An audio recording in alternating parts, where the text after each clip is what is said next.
My youngest daughter ran up from the cellar, her face pale, and whispered to her grandpa, "Pack a bag. We need to leave now. Don't call anyone." I sat beside them, speechless. "What's going on?" I asked. She looked at me, her eyes trembling, and said, "Please, trust me." 20 minutes later, my phone started ringing incessantly. My eldest daughter's name appeared on the screen over and over again. But I didn't dare answer. I was forced to make a choice. And that's when I realized something terrible was about to happen. Whatever awaited us below could tear our family apart forever in a single night. I'm grateful you're here with me today. Before we begin, drop a comment telling me where are you watching from right now. It helps me understand who's listening to this story. And if betrayal has ever touched your family, you're not alone in this room. Quick note, this narrative contains fictionalized elements crafted for reflection and learning. Any similarities to actual people or places happened by chance. But the lessons I'm sharing, those can help you navigate your own life. The machines beeped steadily, a sound I'd grown to hate over 12 hours. My father lay unconscious, tubes running from his arm to the IV pole monitors, tracking every beat of his failing heart. Beside me, my youngest daughter Emma, just 7, colored quietly in her notebook, trying to stay brave. Every few minutes, she'd look up at him, her small face tight with worry. "Dad, why does Grandpa have all those wires?" "They help the doctors keep him safe, sweetheart." "Is he going to be okay?" I didn't know how to answer that. I stood by the window watching Millbrook's lights flicker below. March in Colorado meant snow still clung to the peaks, but spring was breaking through. My father had always loved this season, saying the lake looked like glass in the mornings, perfect for rowing. Now I wasn't sure he'd ever row again. Dr. Brennan had used words like cardiac episode and significant irregularities. But it was the look in his eyes that stayed with me, the one that said he didn't understand what was happening. Neither did I. Not yet. But staring at my father's unconscious form, I felt something cold settle in my gut. A whisper I'd been ignoring for weeks. 2 months earlier, it started with a phone call in January. I'd been in my study reviewing contracts when my phone buzzed. The name made me freeze. Vesper, my daughter, my oldest. The one I hadn't spoken to in 3 years. She didn't ask how I was or apologize for the silence. She just said, "Dad, I'm coming home. I want to see Grandpa." I should have asked why. But part of me, the part that still remembered her as a little girl, wanted to believe she'd finally grown up.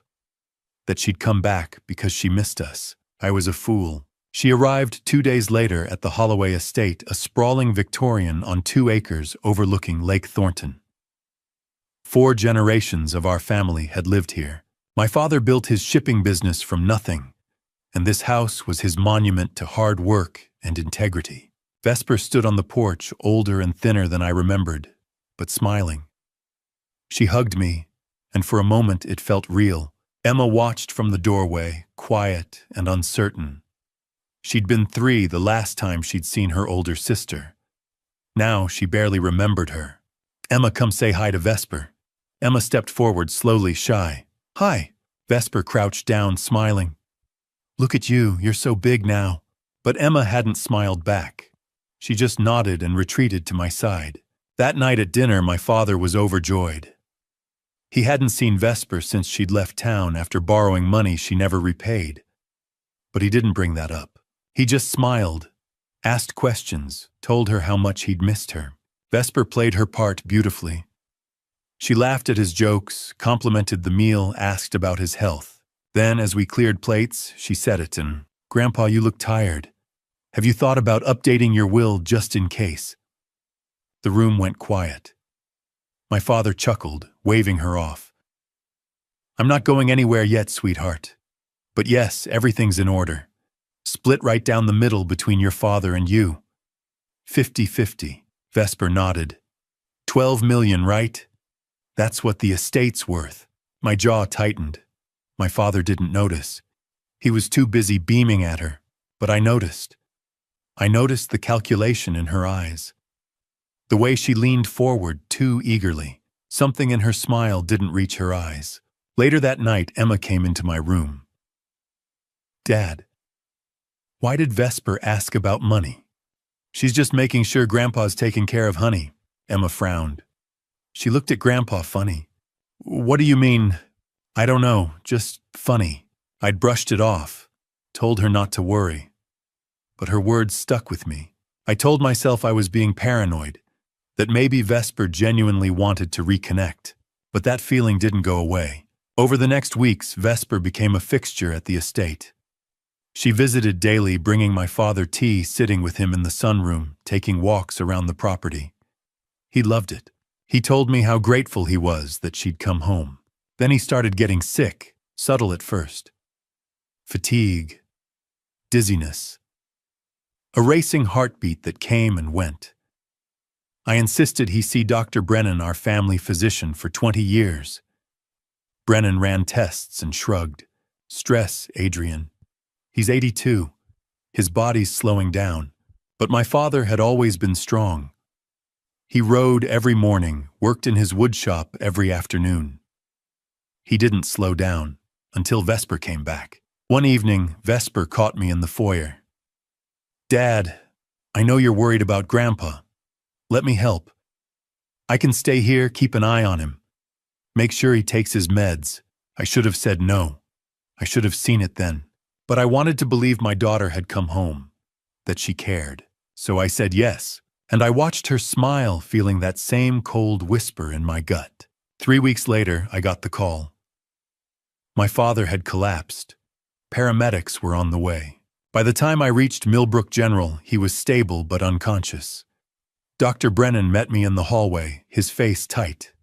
"Adrian, we need to talk, privately." We stepped into a consultation room. Brennan closed the door.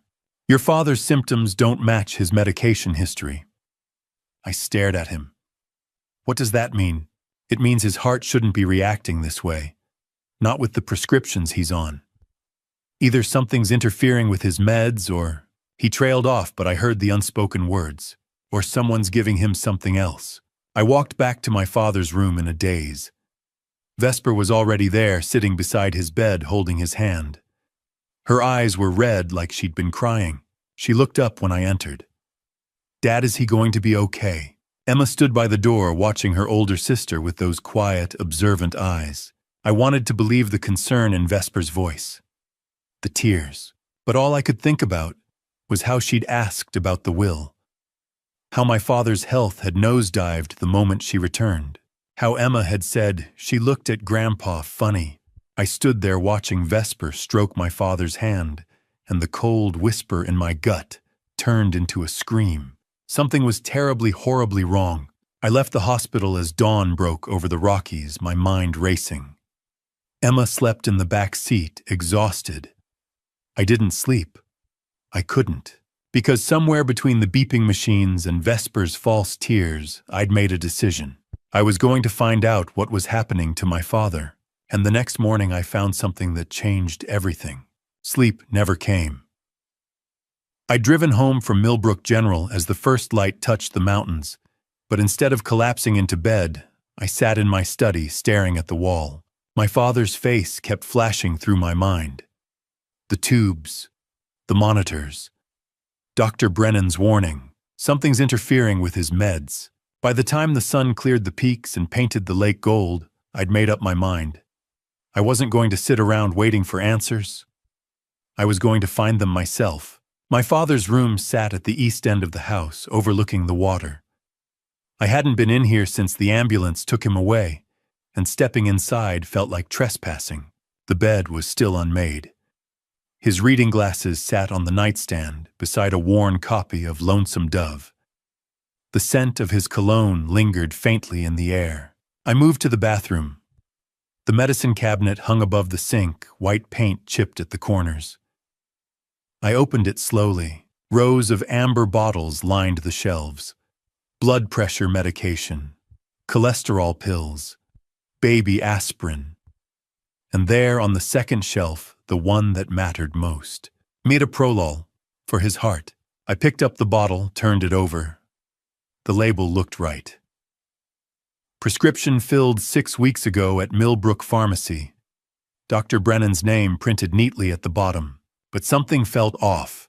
I unscrewed the cap and poured a few pills into my palm. Small white tablets, round and smooth.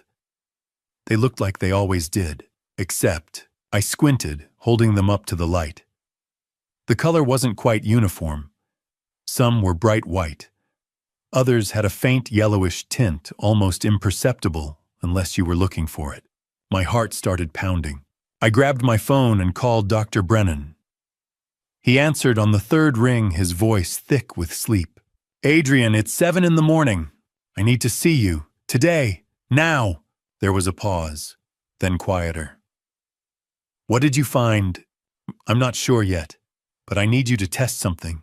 An hour later, I was sitting in Brennan's office in Denver. He met me at the door, gestured me into his private office, and closed the door. I handed him the bottle. He studied the label first, then poured the pills onto his desk. He didn't say anything, but I saw his jaw tighten. He pulled a small testing kit from his drawer, crushed one of the pills, added a few drops of solution, and watched the color change. The silence stretched like a wire about to snap. Finally, Brennan looked up. His face was grim. "This isn't metoprolol." I felt the floor shift under me. "What is it?" "Pseudoephedrine. It's a decongestant, a stimulant." I stared at him. "A stimulant. For someone with your father's heart condition, this could trigger arrhythmia, hypertension, even a heart attack." He set the pill fragments down carefully. "Someone switched his medication, Adrian. Deliberately." The word hung in the air between us. Deliberately. Not an accident. Not a pharmacy error. Deliberately. My hands started shaking. "Who would do that?" Brennan's voice was gentle, but his eyes were steel. "Who has access to his medication?" I didn't want to answer, because saying it would make it real. 3 people, I said finally. "Me, Lily, our housekeeper. She's been with us 20 years. My voice cracked. "And Vesper." Brennan nodded slowly. "Have you noticed anything unusual?" I thought about the way Vesper had appraised the house, the way she'd asked about the will, the way my father's health had nosedived the moment she started visiting. I wanted to be wrong, but the pills on Brennan's desk didn't lie. "What do I do?" I asked. "Shouldn't you need more evidence?" Brennan said. "This is serious. If someone is intentionally harming your father, you need to build a case. Solid. Undeniable. How? Start with her financials. People don't do this without a reason. Usually it's money." I thought about the $12 million, the estate, the will split 50-50, and I thought about Vesper sitting beside my father's hospital bed, playing the devoted granddaughter. I stood up, pocketing the pill bottle. "I need to make a call." Brennan handed me his phone. I dialed Harlan Pierce, the attorney who'd handled our family's legal work for 30 years. "My Harlan, it's Adrian. I need you to look into something for me." "Sure. What's up?" "Financial records, my daughter. Debts accounts, anything unusual." There was a pause. "Adrian, what's going on?" "I can't explain right now, just please, I need this." "Okay, I'll see what I can find." I hung up and handed the phone back to Brennan. "I'm sorry, Adrian," he said quietly. "Don't be. Not yet." I turned toward the door. "Marcus, can you keep the pills for evidence?" "Already done." The drive back to Millbrook felt longer. I kept replaying Brennan's words. Deliberately, someone switched his medication. I wanted to believe there was some other explanation. But the pills told a different story. And deep down, I knew the truth. My daughter was trying to harm my father. I just didn't know why yet. By the time I pulled into the estate's long driveway, the sun was setting behind the Rockies. The house looked peaceful, framed by pines and the shimmering lake beyond. But as I parked and stepped out, I heard voices, laughter coming from inside. I walked up the porch steps, pushed open the front door, and froze. Vesper stood in the foyer. Her arm looped through the arm of a man I'd never seen before. He was tall, mid-30s, with an easy smile and expensive clothes. She saw me and grinned. "Dad, You're home. I want you to meet someone. The man extended his hand. Mr. Holloway, Malcolm Reed, it's a pleasure. I shook his hand mechanically, my mind racing. Who was this? Where had he come from? Vesper beamed. Malcolm's been helping me get back on my feet. He's amazing, Dad. I can't wait for you to get to know him. I looked at her, at the brightness in her eyes, at the way she clutched Malcolm's arm like a lifeline, and suddenly everything made sense. She wasn't doing this alone. I sat in my study pretending to read the same page of a legal brief I'd already read 5 times. The words blurred together, meaningless. My mind was elsewhere, racing through scenarios, trying to piece together what I'd just discovered. Vesper wasn't working alone. The man standing in my foyer, shaking my hand with that practiced smile, was part of this. I didn't know how yet, but every instinct I'd honed over 30 years of corporate law told me Malcolm Reed was dangerous. The clock on the mantel ticked past 7. Outside, the last traces of daylight faded behind the mountains. I heard voices drifting from the front of the house. Laughter, Vesper's bright and performative, his smooth as expensive whiskey. Lily appeared in the doorway, wiping her hands on her apron. She'd been with our family since Vesper was a teenager, and right now her weathered face showed concern. Mr. Holloway, dinner's ready. Should I set 3 places? Yes, Lily, thank you. She hesitated. That man with Miss Vesper. You know him? Not yet, I said, but I will.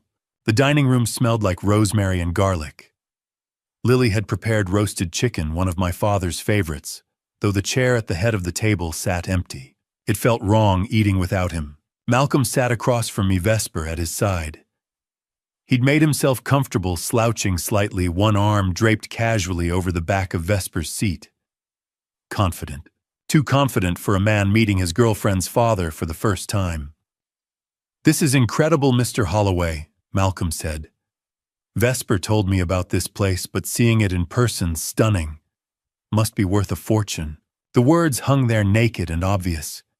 Vesper shot him a look, but Malcolm just smiled. I mean, real estate out here, lakefront property, the history. You're sitting on a gold mine. I took a sip of water. We've never thought of it that way. It's home. Of course. Malcolm leaned forward. Vesper mentioned your father's not doing well. Heart trouble, right? Yes. I worked in pharmaceutical sales for years. If you ever want me to take a look at his prescriptions, make sure everything's optimized, I'd be happy to help. Sometimes doctors prescribe combinations that don't play well together. There it was. The offer delivered with a concerned smile. But all I heard was a man with knowledge of medications offering to get his hands on my father's pills. My grip tightened on my fork. That's thoughtful, Malcolm. But Dr. Brennan has been our physician for 20 years. I trust him. Oh, absolutely. Just offering. He sat back unruffled. So, Vesper tells me you're retired from corporate law. Ever deal with complicated inheritance cases? I looked at Vesper. She was staring at her plate, pushing food around with her fork, her jaw tight. She looked nervous, or guilty. A few, I said carefully. Fascinating stuff. The legal side of passing wealth down. Trusts, wills, tax implications. I bet your father's estate is pretty complex. Malcolm. Vesper said quietly, her voice strained. Maybe we shouldn't. I'm just making conversation, babe. He squeezed her shoulder and she flinched. Barely noticeable, but I saw it. The rest of the meal dragged on with painful small talk. Malcolm dominated the conversation, asking questions that felt like reconnaissance. How long had my father been widowed? Did he have other assets? Had he updated his will recently? I answered in vague terms, giving nothing away, and watched. Watched the way Malcolm's charm never reached his eyes. Watched the way Vesper kept glancing at him, waiting for approval. Watched the way he touched her, possessive, controlling. This wasn't love. This was something transactional. When Lily cleared the plates, Vesper excused herself to help in the kitchen. Malcolm stayed at the table, swirling his wine. You've got a great daughter, Mr. Holloway. I met his gaze. I know. She's been through a rough patch, financial trouble, but she's turning it around. He smiled. We're actually talking about getting married, settling down here in Millbrook, being closer to family during this time with your father's health and all. It just makes sense. Closer to the money, I thought. Closer to the estate. Closer to the will. I excused myself, claiming I needed to check on something upstairs. Malcolm waved me off, still lounging in my dining room like he owned the place. I climbed the stairs to the second floor. The hallway window overlooked the side yard.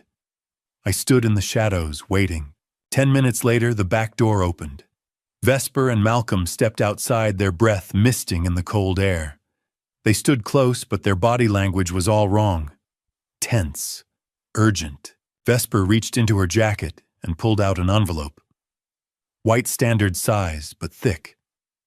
She handed it to Malcolm. He opened it, thumbed through the contents.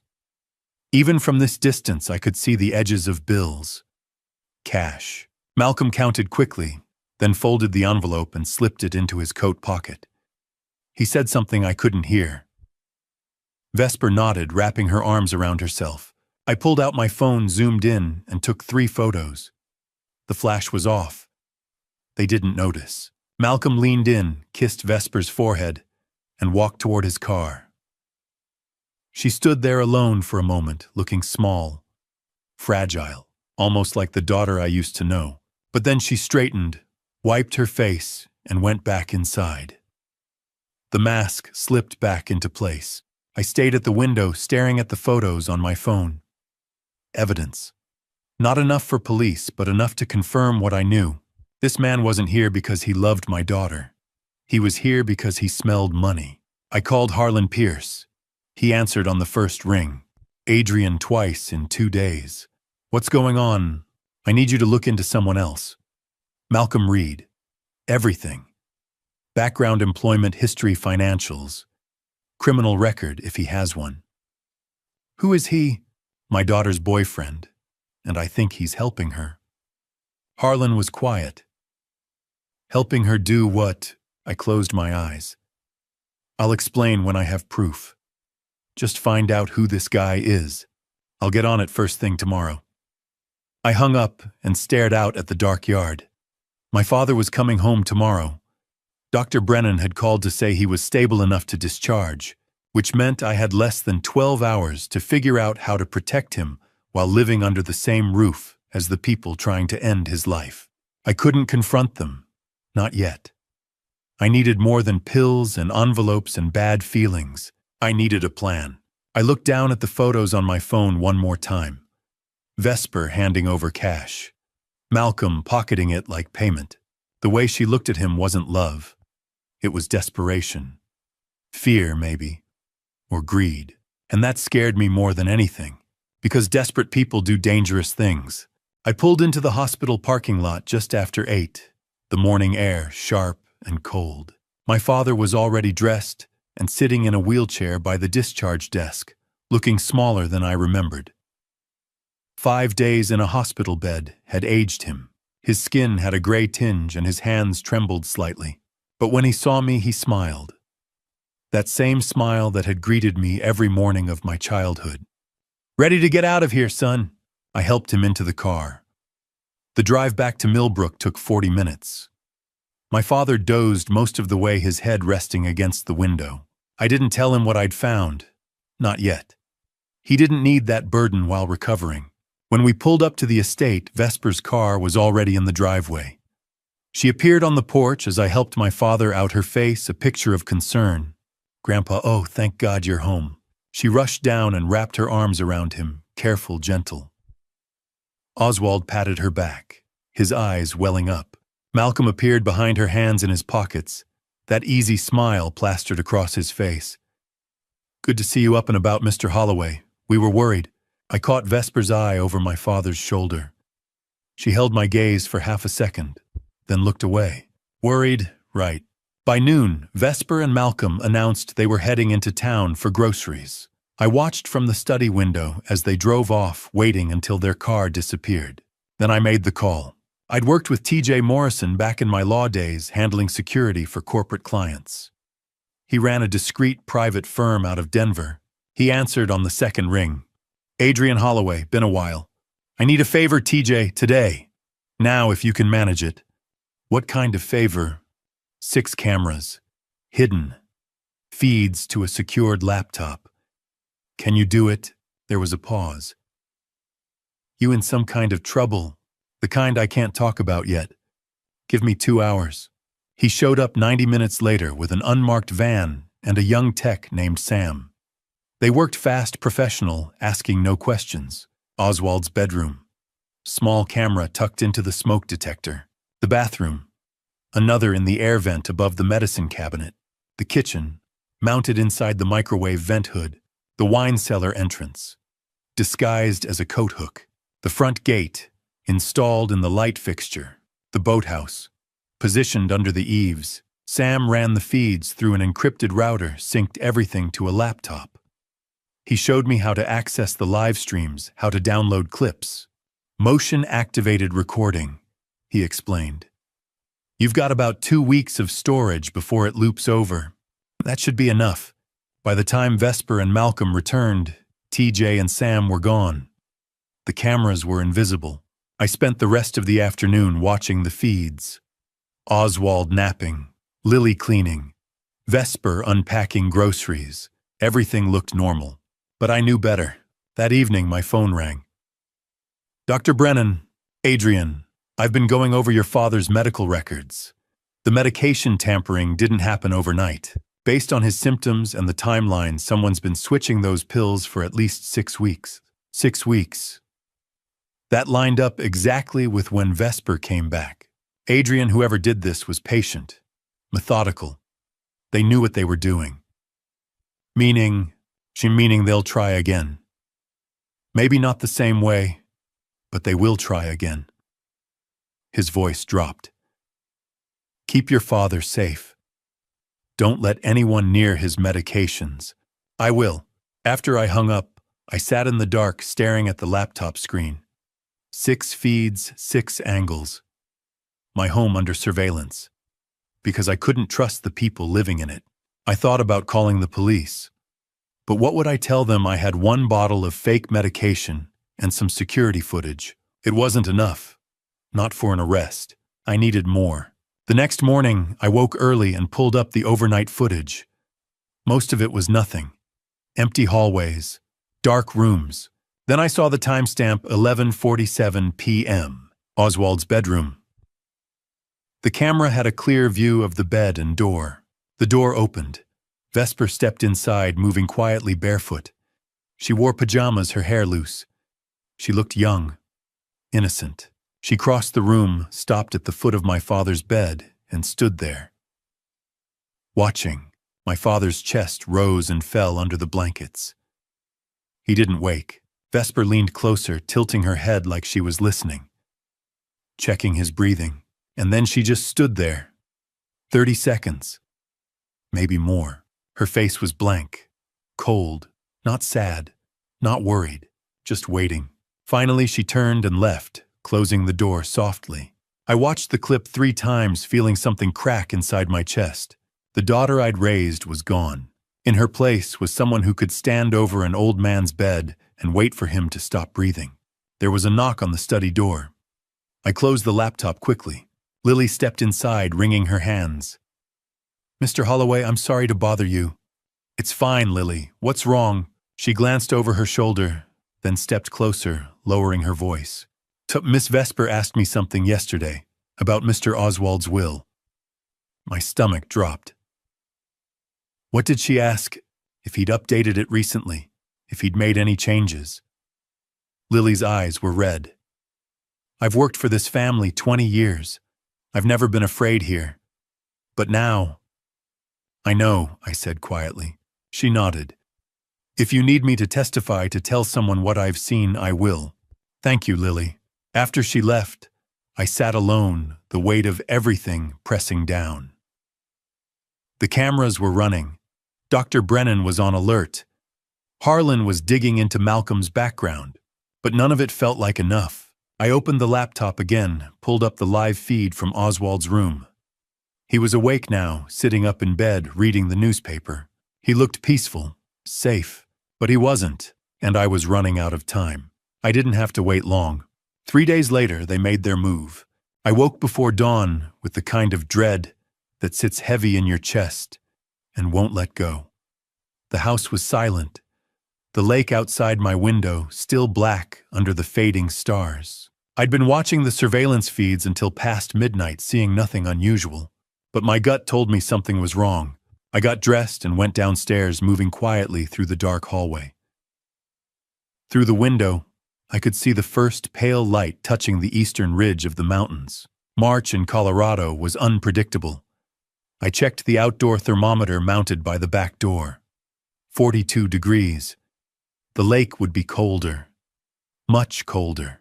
Cold enough to stop a man's heart if he stayed in too long. My father had been rowing every morning for 30 years. Doctor's orders after his first heart scare back in the 90s. 20 minutes on the water-steady rhythm, good for circulation. I glanced at the clock. 6:45. He'd be up any minute. I grabbed my jacket and headed outside, cutting across the lawn toward the dock. The boathouse sat at the water's edge, a small wooden structure my grandfather had built decades ago. I reached the dock just as the sun broke over the ridge, spilling gold across the water. Lake Thornton stretched out before me, glass smooth and impossibly still. Beautiful, deadly if you weren't careful. I heard footsteps behind me and turned. My father was coming down the path, moving slowly, a mug of coffee in his hand. He wore his old flannel jacket and a wool cap. When he saw me, he smiled. "You're up early, son. Couldn't sleep." Something like that.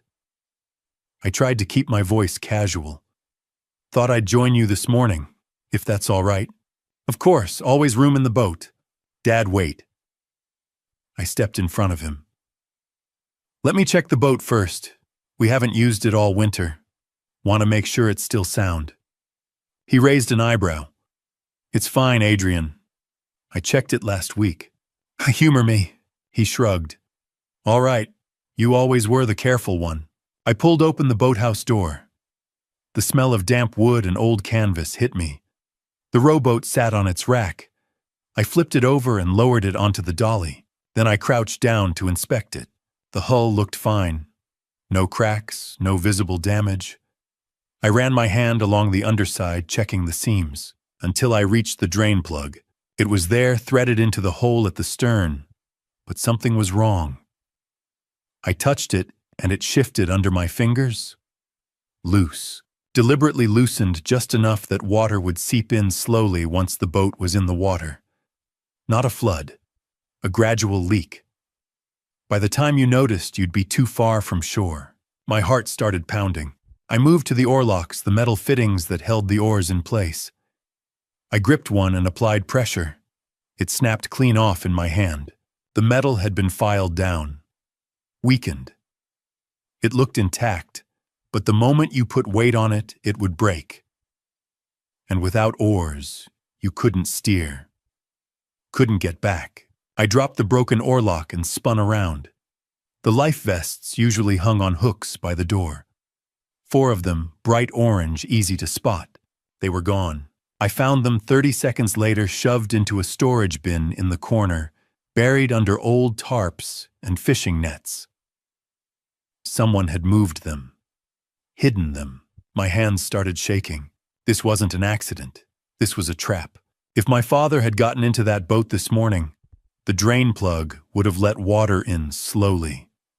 The oarlocks would have snapped mid-stroke. He would have been stranded in the middle of the lake, the boat taking on water, no way to row back, no life vest.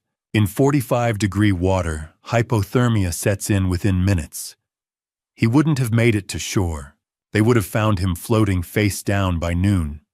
And everyone would have called it a tragic accident. I stumbled out of the boathouse, my breath coming fast. My father was standing on the dock, sipping his coffee, watching the sunrise. He turned when he heard me. "Adrian, what's wrong?" I opened my mouth, but nothing came out. "How do you tell your father that someone just tried to drown him?" "The boat." I finally managed. It's not safe. The plug's loose, the oar locks are broken. We can't use it. He frowned. That's strange. I checked it last week. Well, someone's been messing with it since then. Who would do that? I looked at him, this man who trusted everyone because he believed people were fundamentally good. I don't know, Dad, but we're not taking any chances. No rowing today. He studied my face and I saw something shift in his eyes. Understanding. Or maybe just the beginning of it. All right, son, if you say so. I walked him back to the house, feeling the fragility of him. How easy it would be to lose him. After I got him settled inside with Lily, I went back to the dock alone. I pulled out my phone and photographed everything.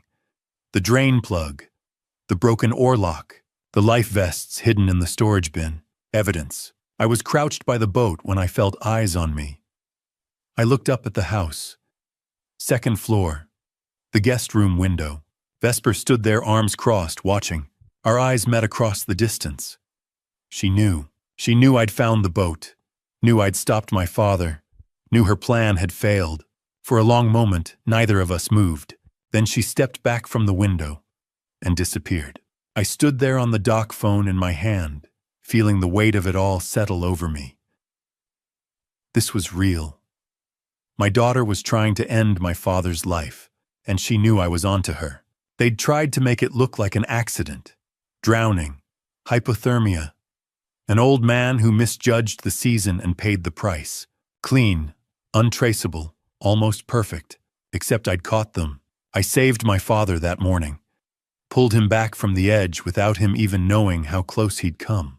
But as I walked back toward the house, the sun climbing higher over the mountains, I knew one thing for certain. This wouldn't be the last time. The call came while I was making coffee, hands still shaking from the previous morning. I'd barely slept. Every time I closed my eyes, I saw my father climbing into that sabotaged boat.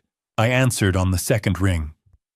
Harlan, Adrian, you need to come to my office now. How bad is it? Bad enough that I don't want to discuss it over the phone. How soon can you get here? I looked at the clock. 7:30. I'm on my way. The drive through the mountains gave me too much time to think. I kept replaying the past 2 weeks. Vesper's sudden return. My father's declining health. The switched medication. The sabotaged boat. And Malcolm. Smooth, charming Malcolm who asked too many questions and knew too much about pharmaceuticals. Whatever Harlan had found, I knew it was going to be worse than I'd imagined. His office sat on the 16th floor of a glass tower in downtown Denver. Harlan was waiting behind his desk, a thick folder spread open in front of him. He didn't stand when I entered, just gestured to the chair. Sit down, Adrian. He slid the folder toward me. Malcolm Reed, age 36, worked pharmaceutical sales until 2 years ago when he was fired. Fired for what? Falsifying sales records, forging doctor signatures. The company chose not to press charges, but he's blacklisted. Harlan flipped to the next page. But here's where it gets interesting. Malcolm Reed owes $1.8 million. The number hung in the air between us. How? Gambling, mostly poker. He's been borrowing from underground sources to cover losses. This man, Vincent Carver, runs loan operations out of 5 Points. Very dangerous. And Malcolm owes him $1.8 million. Correct. Harlan pulled out another set of documents. Now let's talk about your daughter. I closed my eyes. How much? $2.4 million. The air left my lungs. Casino debts, private poker games, high-stakes tables. She's been on a losing streak for at least 4 years. He slid a bank statement across the desk. And she owes the same man, Vincent Carver. I stared at the numbers. $4.2 million total. When's the deadline? I asked, my voice barely above a whisper. They've got 15 days left, Adrian, maybe less. I thought about my father's estate. $12 million. Split 50-50 between Vesper and me. 6 million each. 6 million wasn't enough to cover 4.2 million in debts, but 12 million was. They're planning to take him out, I said slowly. Both of us. Harlan nodded. If your father dies, the estate gets split. 6 million each. If you also die with your current will, leaving everything to Vesper, she'd get the full 12 million. Enough to pay off Carver with money left over. Jesus. Adrian, is your will updated? I wrote it 10 years ago. Everything goes to Vesper. Harlan leaned forward. Change it. Today. Right now. 30 minutes later, I was signing a new will. The estate would be divided between my father's charitable foundation and a community land trust. Vesper would receive $100,000. Signed, notarized, and filed. Harlan said, You're protected. Thank you. Adrian. He caught my arm. You need to involve the police. Not yet. I need undeniable proof. I need them to confess, or get caught in the act. Harlan looked at me for a long moment. Be careful. These people are cornered, and cornered animals do terrible things. The drive back took longer. By the time I reached the mountains, the sun was setting. My phone buzzed. Vesper. Dad, where are you? Malcolm and I made dinner. We're waiting for you. I kept my voice neutral. I'll be home soon, sweetheart. After I hung up, I pulled over and opened the surveillance app. The feeds loaded slowly. Living room empty. Kitchen empty. Oswald's bedroom, my father napping. My study, 2 figures moving around my desk. I tapped the feed, enlarging it. Vesper and Malcolm. She was pulling open drawers, rifling through papers. He was checking the filing cabinet. I turned up the volume. The will has to be here somewhere. Vesper said, her voice tight with frustration. Maybe he keeps it at his lawyer's office. No, he's old school. He'd want a copy here. She slammed a drawer shut. We need to know what it says. Malcolm straightened. Once the old man's gone, we deal with Adrian next. Then it's all yours. 12 million. Clean. So what if he suspects something? He doesn't. He's too busy playing the protective son. Malcolm lowered his voice. 2 more weeks. That's all we need. Then we stick to the plan. The wine cellar. Final attempt. Day 13. I replayed the audio 3 times, my hands clenched around the steering wheel. They were planning something bigger. Something final. Day 13. I had 5 days. By the time I pulled into the estate's driveway, it was full dark. I walked inside, and Vesper was waiting in the foyer. She threw her arms around me. Dad, you're home. I was getting worried. For just a moment, she felt small in my arms, like the little girl who used to run to me when she scraped her knee. And for just a moment, I wanted to believe that girl was still in there somewhere. But then she pulled back, smiling up at me, and I saw the calculation in her eyes, the mask slipping back into place. Come on, she said, linking her arm through mine. Dinner's getting cold. I followed her into the dining room, and I thought about the audio recording on my phone, the updated will in Harlan's office, the wine cellar they'd mentioned. Day 13. I had 5 days. Dinner was waiting when I walked through the door. The smell of roasted vegetables and garlic filled the house, warm and inviting. Vesper appeared in the hallway, wiping her hands on a dish towel, smiling like nothing in the world was wrong. And Dad, perfect timing. We just finished cooking. Malcolm emerged from the kitchen behind her, holding a bottle of wine. Hope you're hungry, Adrian. Vesper went all out tonight. I forced a smile, shrugging off my coat. Smells great. My father was in the living room, sitting in his favorite chair by the fireplace. He had a photo album open on his lap, the kind with the plastic sleeves yellowed from age. He looked up when I entered. Adrian, come look at this. Found some old pictures I'd forgotten about. I crossed the room and sat on the arm of his chair. The photos were from decades ago. My father younger, stronger. My mother beside him laughing. And there on the next page, a little girl with pigtails and a gap-toothed smile. Vesper. Maybe 7 or 8 years old, standing on the dock with a fishing pole twice her size. My father tapped the photo with his finger. Remember this, her first fishing trip. She was so determined to catch something bigger than me. I stared at the picture, at the brightness in her eyes, the pure, uncomplicated joy. Yeah, I said quietly, I remember. And suddenly I was back there, 25 years ago.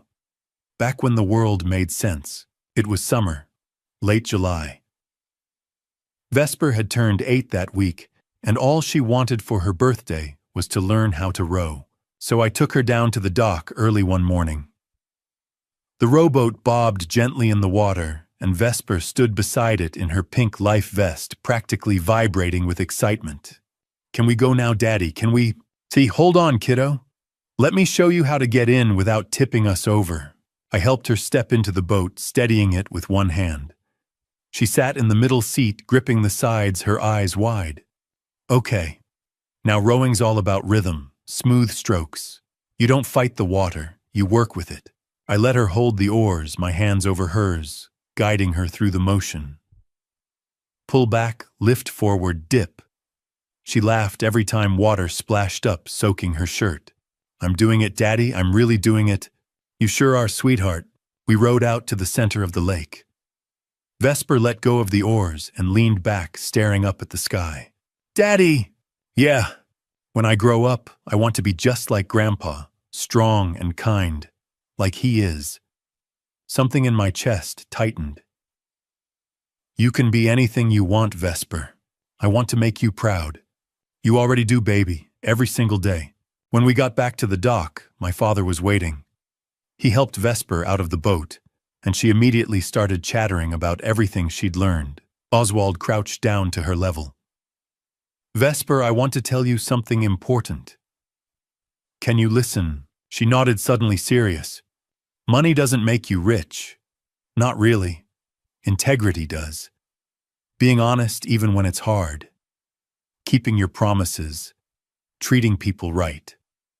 He gestured toward the estate behind them. This house, this land, all of it, it doesn't mean anything if we don't have character. Do you understand? I think so. Well, our family name means something in this town. We built it on honesty, on doing the right thing even when no one's watching. He tapped her chest gently. That's what matters. What's in here? Vesper looked up at him, her eyes shining. I promise, Grandpa. I'll never let you down. He pulled her into a hug, and over her shoulder, his eyes met mine. There was something in his expression I didn't understand then. A kind of sadness. Dad. Vesper's voice yanked me back to the present. I blinked, disoriented, the photo album still open on my father's lap. She was standing in the doorway, arms crossed. You okay? You look sad. I looked at her. Really looked at her. 33 years old. Hair darker now, face sharper. The softness of childhood long gone. And I thought, what happened to you? When did the little girl who promised integrity turn into the woman standing over her grandfather's bed, waiting for him to die? I'm fine, I said, closing the album. Just tired. The four of us sat around the dining table. Oswald at the head like always. Vesper to his right, playing the devoted granddaughter. Malcolm across from her pouring wine and making small talk. Me at the far end watching it all unfold. Oswald told stories from when he was young. Vesper laughed in all the right places, touched his hand affectionately. Malcolm complimented the food, asked about the estate's history, mentioned how much he was looking forward to being part of the family. And I sat there watching two people who wanted us dead pretend to love us. How do you mourn someone who's still alive? How do you grieve the loss of a daughter who's sitting 3 feet away, smiling at you? I looked at Vesper, and for just a second, I saw that 8-year-old girl in the rowboat. The one who wanted to be strong and kind like her grandpa. The one who promised she'd never let him down. And I wanted to reach across the table and ask her why. But I didn't, because I knew the answer wouldn't change anything.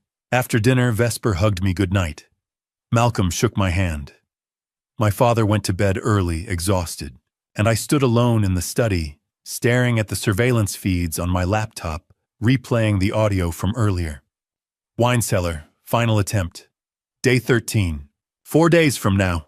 I closed the laptop and stared out the window at the dark lake. Tomorrow morning I'd keep looking, keep gathering evidence, keep trying to stay one step ahead. Because if I stopped even for a moment, I'd lose everything. And the little girl who used to promise integrity would win. Not because she was smarter, but because I'd taught her to be strong. The laptop sat open on my desk, 6 camera feeds tiled across the screen. I'd been watching since dawn, waiting for something. Anything. My father's morning routine never changed. Breakfast at 8, a walk around the property at 8:30, tea in the sunroom at 9:30 where he'd read the paper and watched the birds. It was 9:15 when I saw Vesper move into the kitchen. I'd been nursing cold coffee eyes burning from lack of sleep. The footage from the night before played on a loop in my mind. The wine cellar. Day 13. 2 days from now, but they weren't waiting. On the screen, Vesper moved around the kitchen with practiced ease. She filled the kettle, set it on the stove, pulled down my father's favorite mug, the blue ceramic one with the chipped handle. She looked normal, casual, like a granddaughter making tea for someone she loved. Then she paused, glanced toward the doorway, checked over her shoulder. The kitchen was empty. Lily had gone into town. Malcolm was still asleep. My father was in the sunroom waiting. Vesper reached into her purse. My pulse spiked. She pulled out a small amber bottle, prescription size. She unscrewed the cap, tilted it into her palm. 2 white pills dropped out. I leaned closer to the screen, my heart hammering. She set the pills on the counter, picked up a spoon, and crushed them methodically, grinding them into powder. Then she scraped the powder into the mug and stirred, round and round, dissolving into the tea. She rinsed the spoon, slipped the pill bottle back into her purse, poured the tea, and smiled. I was out of my chair before I realized I'd moved. I took the stairs 2 at a time. She was walking toward the sunroom. 30 seconds, maybe less. I had to get there first. I burst through the sunroom door just as Vesper set the tray down beside my father's chair. He looked up surprised. "Adrian, you're up early." Vesper turned the teacup in her hand. For half a second, her smile faltered. Then it snapped back into place. "Morning, Dad. I was just bringing Grandpa his tea." I crossed the room, forcing my breathing to slow. "Actually, Dad, wait. Let me taste it first. I've been craving tea all morning." My father frowned. "You don't even like tea. I'm trying new things." I reached for the cup in Vesper's hand. She pulled it back slightly, her grip tightening. Dad, this is Grandpa's special blend. You hate Earl Grey. Let me make you something else." "No." I held out my hand. "I want that one." We locked eyes. Hers were wide pupils dilated. I saw the calculation behind them, the panic barely concealed. She couldn't refuse without raising suspicion. Slowly, she handed me the cup. "Suit yourself." I brought it to my lips and took a small sip. Bitter, floral, and something else. A chalky aftertaste that didn't belong. I walked to the window where a potted fern sat on the sill, and I poured the rest of the tea into the soil. "You know what, too bitter? Not my thing after all." I set the empty cup on the tray and turned to Vesper. "Why don't you make a fresh pot, sweetheart? I'll keep Dad company." Her jaw tightened, just for a moment. Then she smiled again. "Of course, be right back." She left, taking the tray with her. My father set down his newspaper. "What was that about?" "Nothing, just felt like tea." He studied me, his eyes sharp. "You're acting strange, son." "I'm fine, Dad, promise." I wasn't fine. My hands were shaking, but I kept my face calm. A few minutes later, Vesper returned with a fresh cup. This time I followed her into the kitchen, leaning against the counter while she worked. She couldn't add anything else. Not with me standing 3 feet away. When the tea was ready, she carried it to the sunroom. My father took a sip and nodded approvingly. "Perfect. Thank you, sweetheart." "You're welcome, Grandpa." She kissed the top of his head. "I'm going to lie down for a bit. I have a headache." She glanced at me on her way out. Her expression was unreadable. I waited until I heard her bedroom door close. Then I went back to the sunroom and retrieved the potted fern. Dad, I'm borrowing this. Why, science project. Back in my study, I carefully scooped soil and tea residue into a plastic bag. Then I called Dr. Brennan. He answered on the first ring. Adrian. What now? I need you to test something. Again. What is it this time? Tea. She put something in my father's tea. Did he drink it?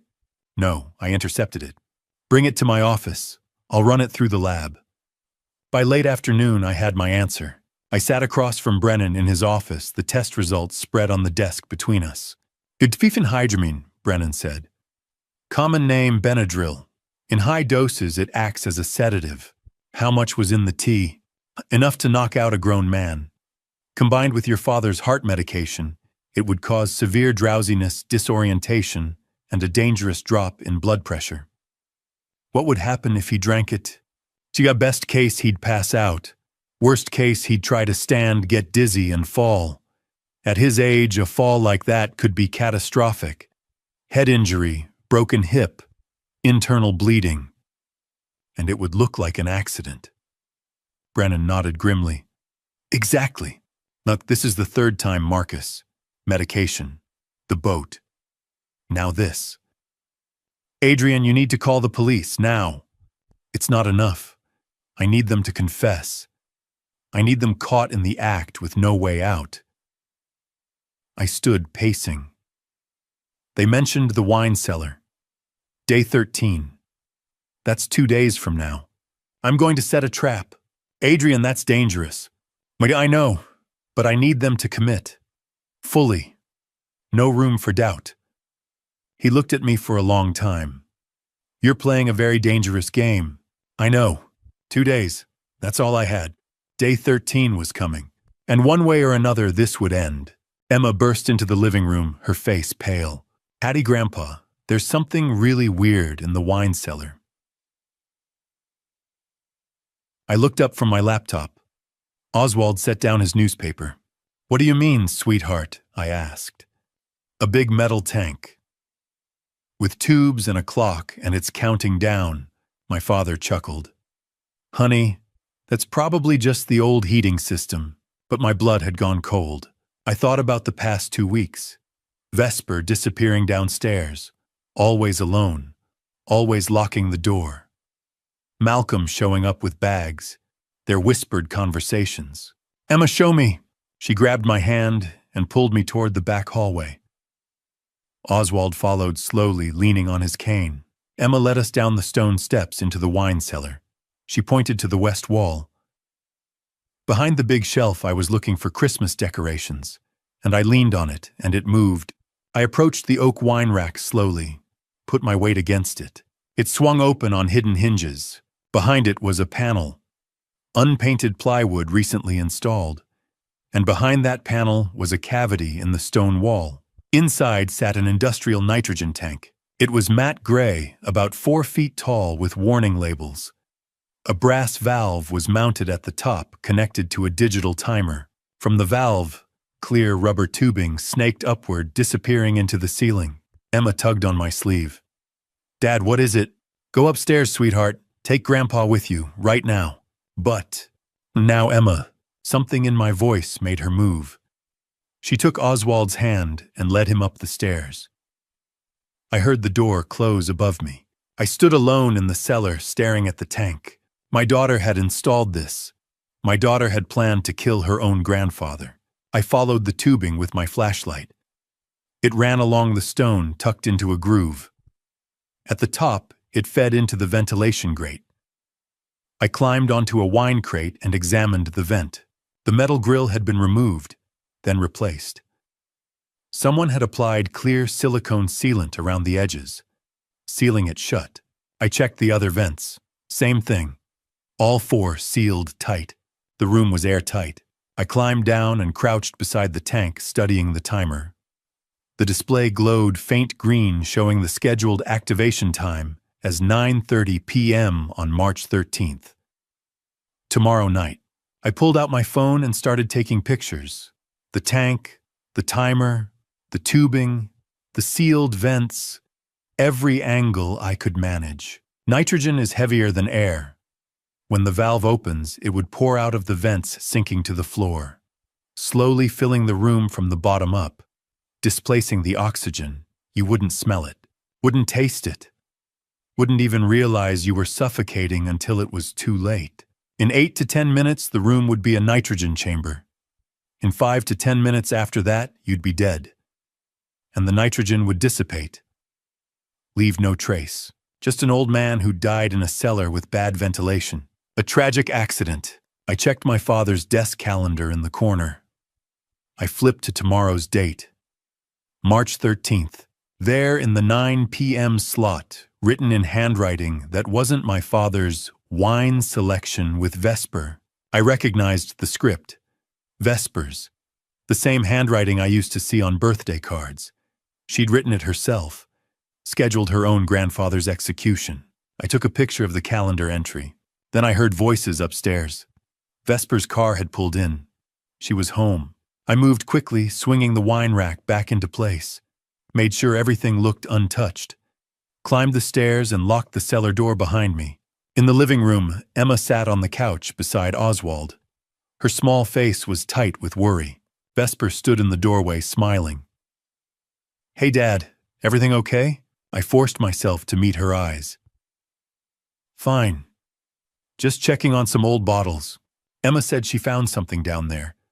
"Just the old furnace," I said evenly. "Nothing to worry about." Vesper's smile didn't waver, but something flickered in her eyes. Suspicion, fear. "Well, don't forget you and Grandpa are supposed to pick out wine for dinner tomorrow night." I wrote it in his calendar.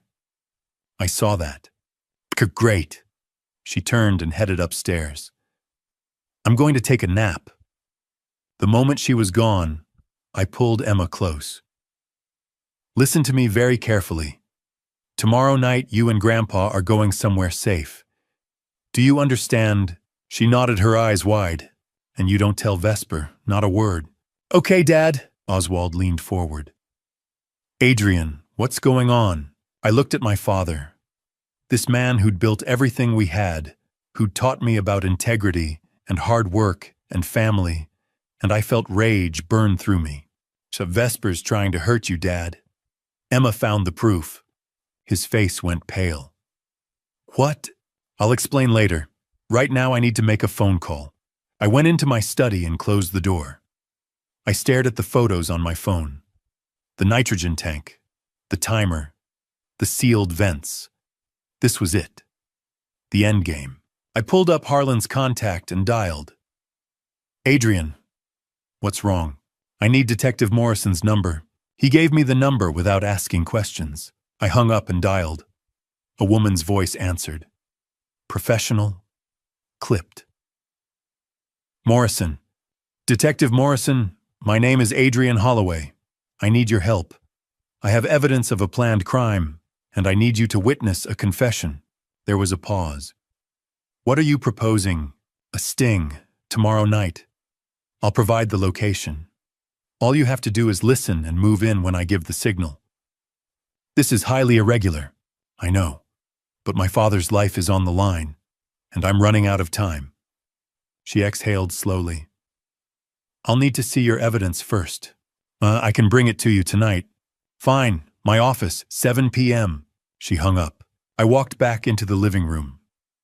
Emma was holding Oswald's hand, both of them sitting quietly, waiting. "Dad, what did you find down there?" Emma whispered. I crouched down to her level. "Something very dangerous, sweetheart.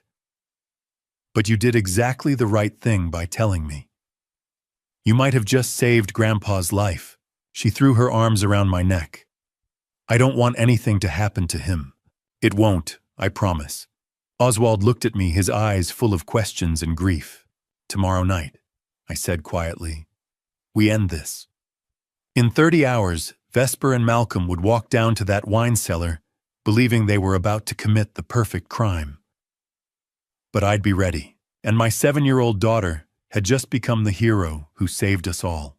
The diner was nearly empty at 6 in the morning, just a waitress refilling coffee and a cook working the grill in back.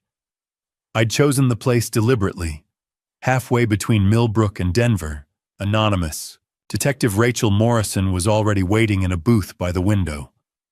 She was younger than I'd expected, maybe late 30s, with sharp eyes and short dark hair. She wore jeans and a fleece jacket, off-duty or trying to look that way. She stood when I approached, extending her hand. "Mr. Holloway, Detective, thank you for meeting me." I slid into the booth and set my laptop on the table. The waitress came by and I ordered black coffee I wouldn't drink. When we were alone again, I opened the laptop and turned it toward her. "My daughter is trying to take my father's life," I said quietly. "And I can prove it." For the next hour, I walked her through everything. I started with the financials. Vesper's gambling debts, Malcolm's background, the loan shark connection. $2.4 million for your daughter, Morrison said. 1.8 for Malcolm Reed. Combined debt, 4.2 million. And your father's estate is worth 12 million split between you and Vesper. 6 million each if he dies. Not enough to cover both their debts. She looked up. But if you also died, my will before I changed it left everything to Vesper. She'd get the full 12 million. I pulled up the next set of files, the timeline of attempts. Attempt 1, 6 weeks ago. I showed her the photos of the medication bottle. Someone switched my father's heart medication with pseudoephedrine. It triggered a cardiac episode. You have proof. Dr. Marcus Brennan tested the pills. I can provide his report and the physical evidence. He's willing to testify. Attempt 2, 5 days ago. I pulled up the photos of the boat, the loosened drain plug, the filed oarlock. Sabotage. In 45-degree water, my father would have died of hypothermia within minutes. You have a witness, Margaret Whitmore, our neighbor. She saw Vesper at the dock the night before. She's willing to testify. Attempt 3. I opened the camera footage from the kitchen. Morrison watched silently as Vesper crushed pills into the teacup. What was in the tea? Diphenhydramine, high dose. Combined with my father's heart medication, it would have caused severe drowsiness and a dangerous drop in blood pressure. I clicked to the next set of photos. The nitrogen tank filled the screen. This is in your house, in the wine cellar, hidden behind a false panel. Industrial nitrogen tank. Timer valve set for 9:30 tomorrow night. Rubber tubing fed into the ceiling vents which have been sealed shut. I walked her through the mechanism, the nitrogen displacing oxygen, the room becoming a gas chamber in 8 to 10 minutes. But no chemical trace, I said. No residue, the perfect crime. Morrison was quiet for a long moment. Then she looked up. And you know they're planning to trigger this tomorrow night. I have audio. I played the clip from the surveillance camera, Malcolm's voice confident and cold. The nitrogen won't show up. Poor ventilation. When it finished, Morrison sat back. This is solid, but there's a problem. What? Defense attorneys. A good one could argue you tampered with the tank yourself. It's all circumstantial. I know. You need them to confess, on record, with witnesses. I know, I said again. That's why I'm here. She studied me. What are you proposing? A sting operation. Tomorrow night. I'll provide the location. All you need to do is listen and move in when I give the signal. You want to confront them yourself. I need to. They won't confess to you. But if they think their plan is working, they might slip. Morrison shook her head. That's incredibly dangerous. I know, but I'll be wired. You'll hear everything. The moment things go south, you breach. She was quiet, thinking. Finally, she spoke. Walk me through it, step by step. I pulled up a document I'd drafted, a timeline, 5 phases. By phase 1, 6 p.m. tomorrow. My father gets evacuated. Dr. Brennan will call him for an emergency follow-up. He'll be safe in Denver. You're not telling him. He doesn't need that burden. Phase 2, 7 to 9 p.m. You and your team stage nearby. I'll wear a wire. The cameras will be recording. Phase 3, 8 p.m. I announce I'm checking the wine inventory. Vesper will offer to help. Malcolm will follow. Phase 4, 9 to 9:30, the confrontation. I'll be in the wine cellar. I'll tell them I know what they've done. You're hoping they'll confess. I'm banking on it.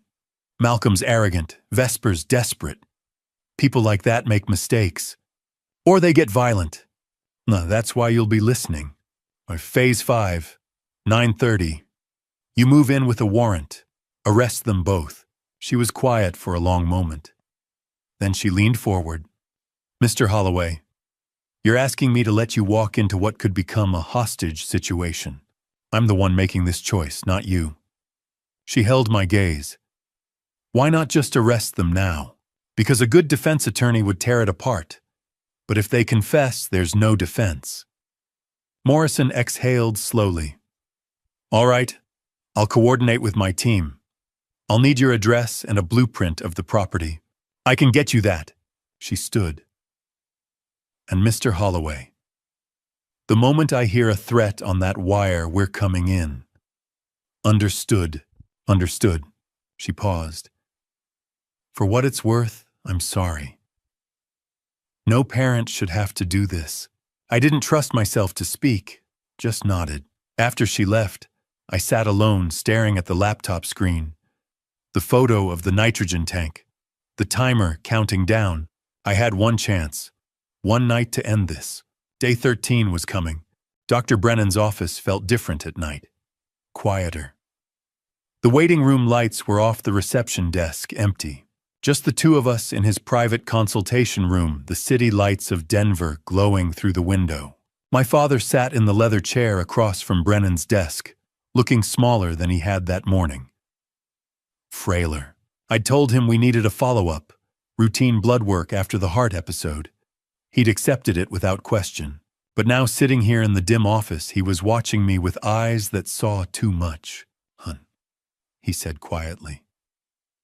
You've been acting strange for weeks. What's really going on? I'd rehearsed this moment a dozen times. But now faced with him, the words stuck in my throat. Dad, I need to ask you something. Have you noticed anything unusual about Vesper? He was quiet for a long time.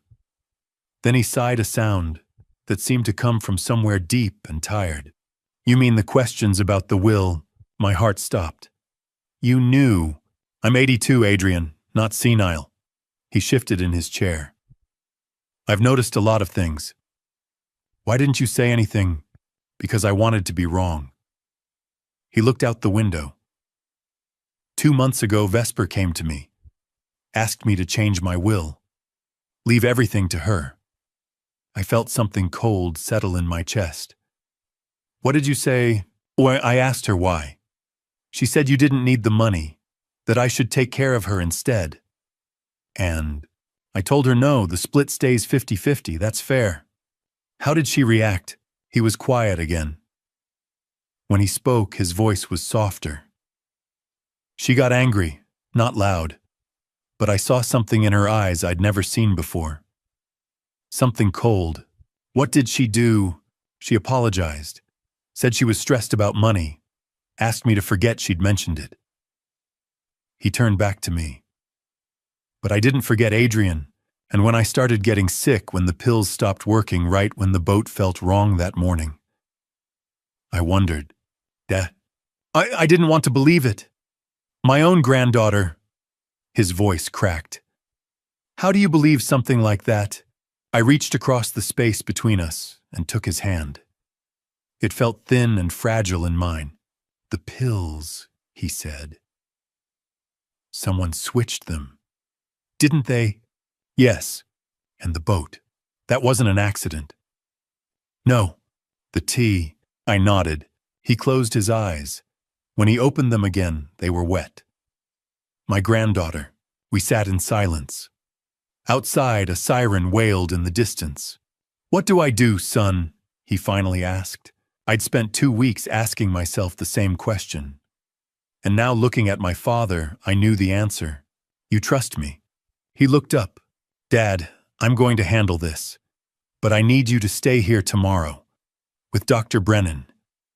You'll be safe here." "What's happening tomorrow?" "There's going to be a confrontation. The police are involved. It ends tomorrow night." He stared at me. "A confrontation? Where?" "The wine cellar." Understanding dawned in his eyes. "They're planning something. They've already set it up. We just have to catch them in the act." "I should be there." "No. Adrian, she's my granddaughter, which is exactly why you can't be there." I leaned forward, squeezing his hand. "Dad, I can't risk you. If something goes wrong, if they panic, I need to know you're safe. You're walking into danger. I'll have the police right outside. I'll be wired. The moment things go bad, they'll come in." He studied my face for a long time. Then he squeezed my hand back. "I raised you to stand up for what's right, son. Even when it's hard. Especially when it's hard." "I know, but I also raised you to protect the people you love." His voice was steady now, stronger. "So I'm trusting you. I'm staying here. I'm letting you handle this." "Thank you." "But Adrian." He held my gaze. "Remember something. She's still my granddaughter. Still your daughter. Whatever she's done, whatever happens tomorrow, don't forget that." "How can I forget? I see her face every time I close my eyes." "That girl is still in there somewhere." "Is she?" My voice was harsh. "Because the woman I've been watching for 2 weeks, I don't recognize her at all." My father was quiet. Then he stood slowly and pulled me up with him. And for the first time in years, he hugged me. Not the quick, awkward embrace we'd fallen into at holidays, but a real hug. The kind he used to give me when I was a kid. "Your mother would be proud of you," he said into my shoulder. "The man you've become. The choices you're making." I felt my throat tighten. "I'm scared, Dad." "I know, son. So am I." When we finally pulled apart, he kept his hands on my shoulders. "I built this family on integrity," he said. "Your grandfather before me did the same. Money comes and goes, but character that lasts forever." Vesper forgot that. Or maybe we didn't teach her well enough. He dropped his hands. I've asked myself that every day. Did I fail her? "We tried, Dad." "I know. But sometimes people choose their own path." He sat back down, suddenly looking exhausted. "No matter what happens to me, Dad, don't listen." His voice was firm. "No matter what happens, you keep that legacy alive. Integrity, honesty, that's what matters." I nodded, not trusting myself to speak. Dr. Brennan appeared in the doorway. "I've got the guest room set up for you, Oswald." "Thank you." My father stood again. He looked at me and I saw everything in his eyes. Love, fear, trust, pride. "I'll see you after this is over," he said. "You will." He paused at the door. "And Adrian, be careful. Don't try to be a hero. Just get the confession and get out." "I will." I watched him walk down the hallway, his steps slow but steady. Tomorrow night I'd walk into that wine cellar, and by 9 o'clock, everything would be over. One way or another. My phone rang at 6 o'clock sharp. I let it ring twice before answering long enough for Vesper and Malcolm to hear it from the living room. Dr. Brennan's voice came through steady and calm, exactly as we'd rehearsed. "Mr. Holloway, your father needs to come in right away. I'm seeing some concerning irregularities in his recent test results." I tapped the speaker button and set the phone on the kitchen counter. Brennan continued, his tone measured but urgent enough to sound convincing. "I'd like to run a few more tests tonight, just to be safe." From the corner of my eye, I saw Vesper lean forward in her chair. Malcolm's hand stilled on his coffee mug. "Of course, doctor," I said. "We'll be there in an hour." I ended the call and turned to find my father standing in the doorway, already reaching for his coat. He met my eyes for half a second, and I saw something there I hadn't expected: pride. Emma appeared beside him, holding her backpack.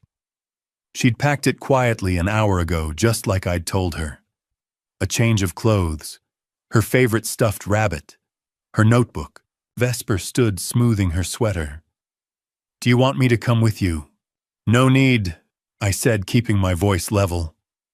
"We'll be fine." Malcolm set his mug down a little too carefully. "You sure we don't mind?" "Just stay, Uncle," I said. "Enjoy the evening."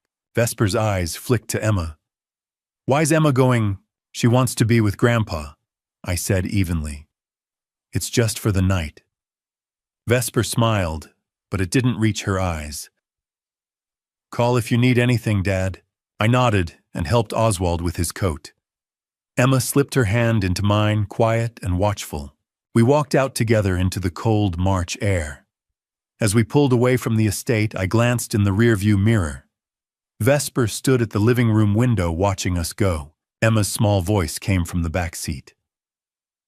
"Dad, are we really going to the doctor?" "We're going somewhere safe, sweetheart." Oswald exhaled slowly beside me. "They think I'm going to die tonight. They think we all might," I said quietly. Oswald turned slightly. "You have the wire." I tapped my chest lightly. The microphone was taped under my shirt, small and undetectable. Morrison's listening. Porter's with her. 2 backup officers in position. And the wine cellar. Still set. Timer's live. They haven't touched it. By 6:45, we were at Brennan's office in Denver. The building was quiet, most of the staff gone for the evening. Brennan met us at the side entrance and led us to a private room in the back. "There's security on this floor," Brennan said. "No one gets in without clearance. You'll both be safe here." Emma sat beside Oswald, still clutching her rabbit. My father looked up at me, and I saw the same expression he'd worn when he taught me how to tie a proper knot, patient, steady, unshakable. "Go finish this," he said. I crouched down beside Emma. "I need you to stay here with Grandpa, okay?" "When are you coming back?" "Soon, I promise." She wrapped her small arms around my neck. "Be careful, Daddy." "I will." I stood and looked at my father. "I love you, Dad." "I know, now go." I left before the weight of it could break me. The drive back to Millbrook felt longer than it should have. At 7:30, my phone buzzed. Vesper's name lit up the screen. I answered on speaker. "Hey, Chakuo. Hey, Dad." Her voice was light, almost cheerful. "Malcolm and I were thinking of grabbing dinner in town. You want us to bring something back for you and Grandpa?" I glanced at the surveillance app on my phone mounted on the dashboard. The living room camera showed Vesper and Malcolm still seated on the couch, exactly where I'd left them. They hadn't moved. "That's sweet of you," I said, keeping my tone casual. "But we're fine. Take your time." You sure?" "Yeah, enjoy your night." "Love you, Dad." "Love you too." I ended the call and stared at the screen. Vesper leaned back into the couch, smiling at Malcolm. He said something I couldn't hear, and she laughed. They were testing me, making sure I was really gone. By 8:15, I was 10 minutes from Millbrook. Morrison's voice crackled through the earpiece I'd just slipped in. "We're in position. Unmarked sedan, quarter-mile south of the estate. You ready?" "Yeah." "Remember the signal. If you feel threatened, say, 'Help me.' We come in immediately." "Got it. Adrian." Her voice softened slightly. "You don't have to do this. We have enough for an arrest." "I need to hear it from her," I said. "I need to know why." Morrison was quiet for a moment. "Then we'll be listening. You're not alone." I pulled off the highway and onto the narrow road leading to the estate. The trees closed in around me, their branches black against the twilight sky. My headlights caught the edge of the iron gate, and I slowed as the house came into view. Every light was on. I parked in the driveway and sat for a moment, my hands resting on the wheel. Through the living room window, I could see Vesper and Malcolm. She was pouring wine. He was laughing. They looked so normal. My phone buzzed. A text from Oswald. "I'm praying for you, son." I typed back quickly, "I love you, Dad." Then another text appeared. From Emma. Come back soon, Daddy. We're waiting for you. I slipped the phone into my pocket and stepped out of the car. The gravel crunched under my feet, loud in the stillness. I walked up the front steps, my hand reaching for the door handle. This was it. The moment everything changed. I pushed the door open. Vesper turned at the sound, her face lighting up with a smile that once would have warmed me. Dad, she said brightly. You're back. I stepped inside and let the door close behind me. I wasn't prey anymore. I was the hunter. Before I reveal what happened in that wine cellar, I need to hear from you. Comment below and tell me if you discovered your own child planning something unthinkable. Would you confront them or walk away? Your answer shows me you're still here with this story. A quick note: upcoming scenes contain fictionalized elements for storytelling purposes. If you'd prefer to stop here, feel free to close the video now. Vesper's voice reached me before I'd even closed the door. That how's Grandpa? I set my keys on the hall table and turned to face her. She stood in the archway to the living room, Malcolm just behind her, both wearing expressions of concern that might have fooled anyone else. He's fine, I said evenly. Just routine tests. They're keeping him overnight for observation. Malcolm nodded. Better safe than sorry. Exactly. I walked past them toward the kitchen, letting the silence stretch. Then I stopped and turned back. I'm going down to the wine cellar. Need to grab a bottle for tomorrow. Vesper exchanged a quick glance with Malcolm. It lasted less than a second, but I caught it. I'll come with you, she said. Malcolm straightened. Me too. I nodded slowly. Sure. Let's all go. The stone steps down to the cellar were narrow and steep. My footsteps echoed off the walls, and behind me I could hear Vesper's breathing a little faster than it should have been. I flipped the light switch at the bottom. The wine cellar stretched out before us, rows of bottles lining the walls, the air cool and slightly damp. I walked slowly toward the west wall, letting my fingers trail along the necks of the bottles as I passed. Dad! Vesper's voice was tight. What are you looking for? I stopped in front of the oak wine rack that concealed the panel. Turned to face them both. The truth. Then I pulled the rack aside. The nitrogen tank sat exactly where I'd photographed it. 100 liters of industrial-grade gas, the timer valve mounted on top, clear tubing snaking up toward the ceiling vents. Vesper went still. Malcolm's jaw tightened. I turned back to them, keeping my voice steady. Want to explain this? For a long moment, no one spoke. Then Vesper took a step forward, her hands raised slightly, palms out. Dad, I don't know what that is. Stop. The word came out harder than I'd intended. I know everything. All of it. I moved away from the wall, closer to them, blocking the stairway. The medication tampering, the boat, the tea, and this. You installed a nitrogen tank to asphyxiate my father. The timer's set for 9:30 tonight. She invited him down here to select wine. He would have been dead by 9:40. Vesper's face crumpled. Dad, please! See why? I looked at my daughter, searching for any trace of the girl I'd raised. Just tell me why. Her eyes filled with tears. You don't understand. I'm in trouble, real trouble. I know about the debt. Vincent Carver. 2.4 million. I know about Malcolm's debt too. 1.8 million. I know you've been planning this since the day you came back. Malcolm stepped forward, his expression hardening. It was my idea. She needed money. I offered a solution. Your father's estate. $12 million. An old man with a weak heart. Who would question it? I did. My voice stayed level, but my hands were shaking. I questioned everything. Vesper's tears spilled over. He's 82 years old. He's lived his whole life. Why does he get to sit on millions while I'm drowning? The words hit me like a physical blow. Because it's his, I said quietly. He earned it. Built it from nothing. And you were going to steal it by taking his life. Don't act like you're perfect, Vesper's voice broke. You cut me off when I needed help. I cut you off because you stole from me 3 times. I gave you chances.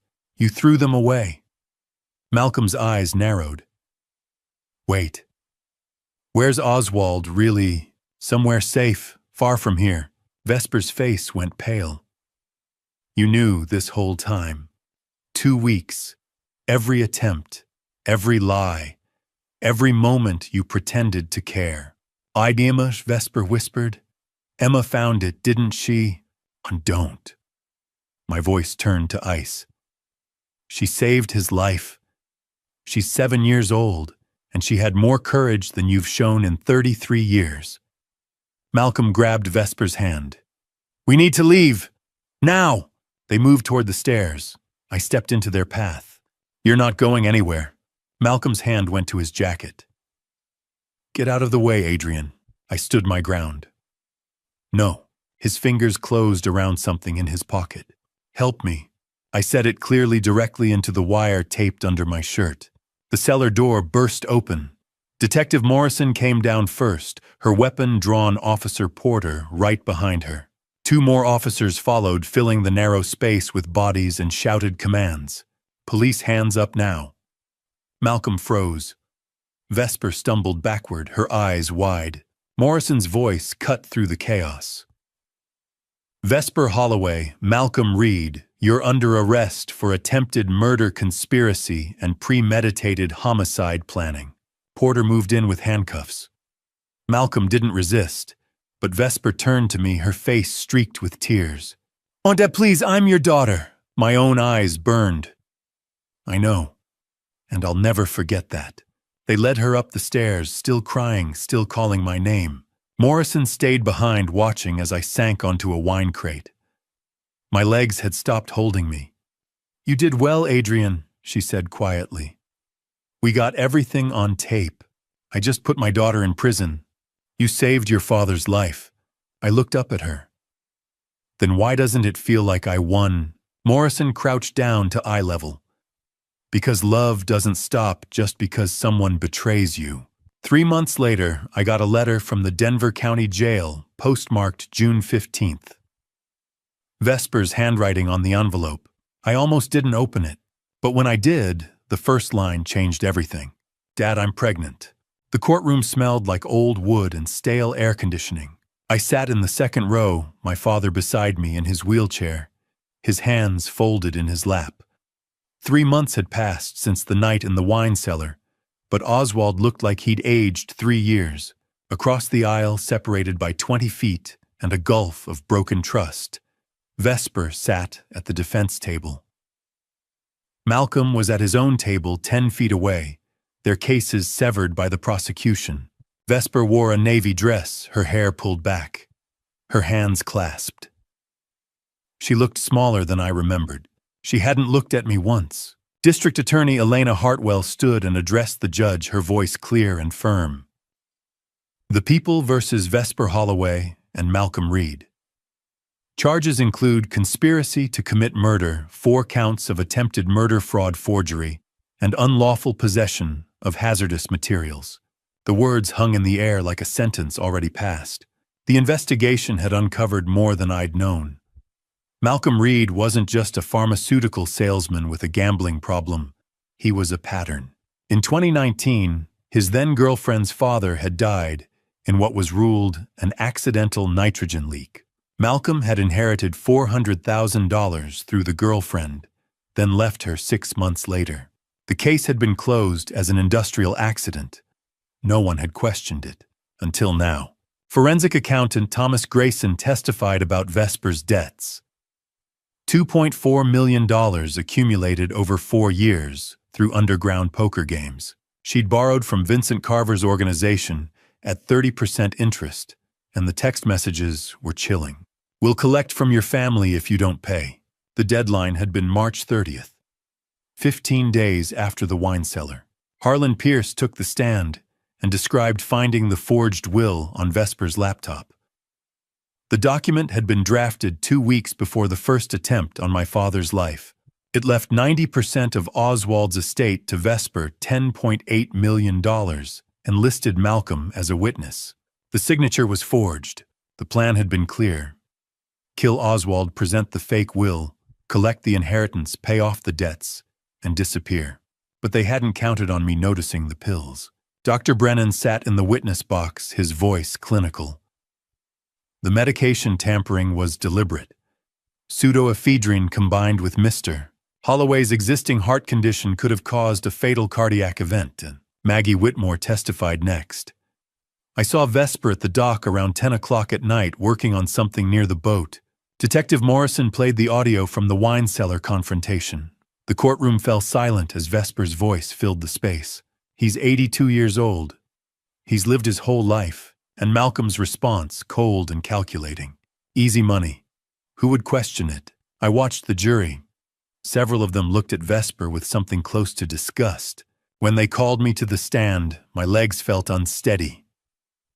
I placed my hand on the Bible and swore to tell the truth. Hartwell approached slowly. Mr. Holloway, please describe your relationship with your daughter. I looked at Vesper. She was staring at the table. I loved her, I said quietly. I still do. And yet you're here today testifying against her. Because she chose money over family, over her grandfather's life. The defense attorney, Linda Cho, stood for cross-examination. Mr. Holloway, isn't it true that you cut off financial support to Vesper 3 years ago? Yes. Why?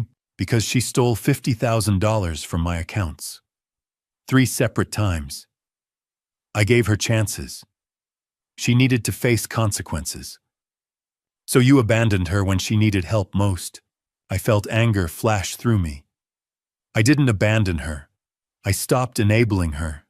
There's a difference. My father took the stand in his wheelchair, and the entire courtroom seemed to hold its breath.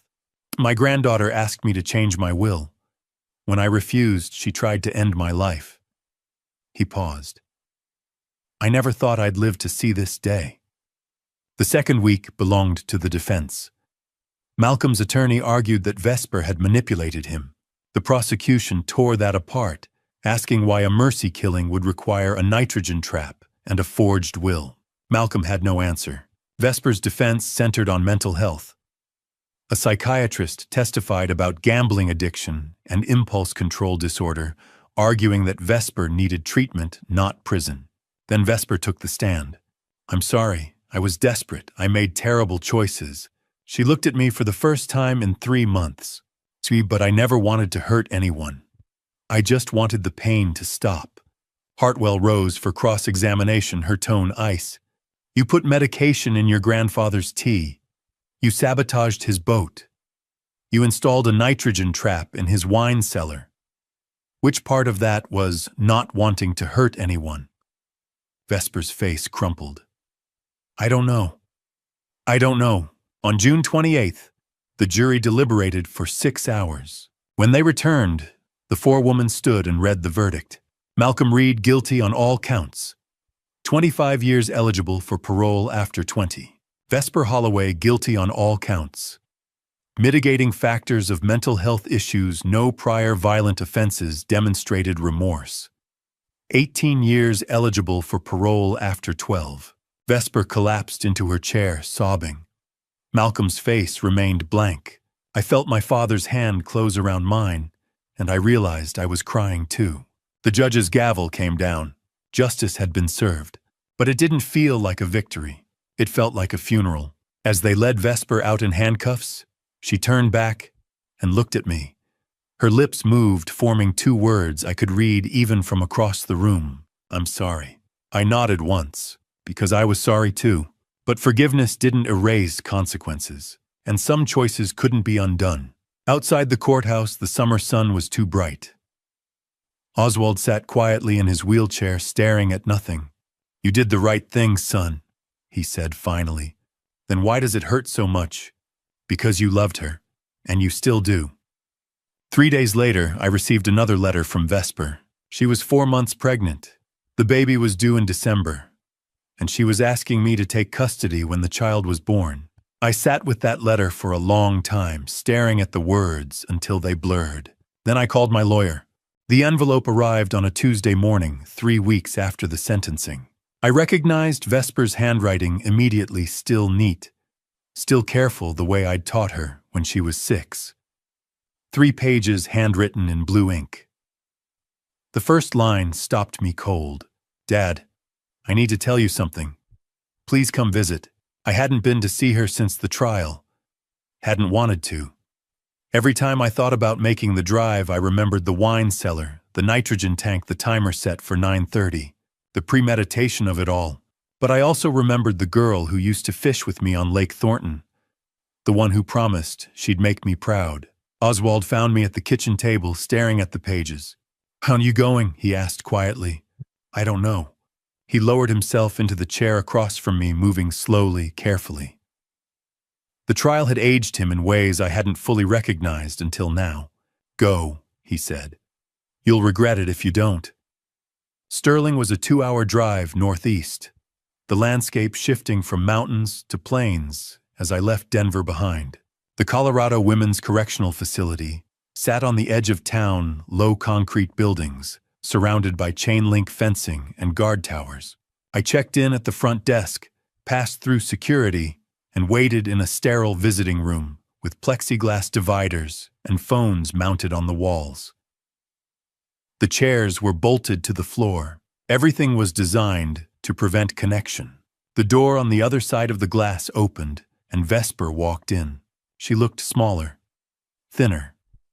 Her hair had been cut short, and the prison uniform hung loose on her frame.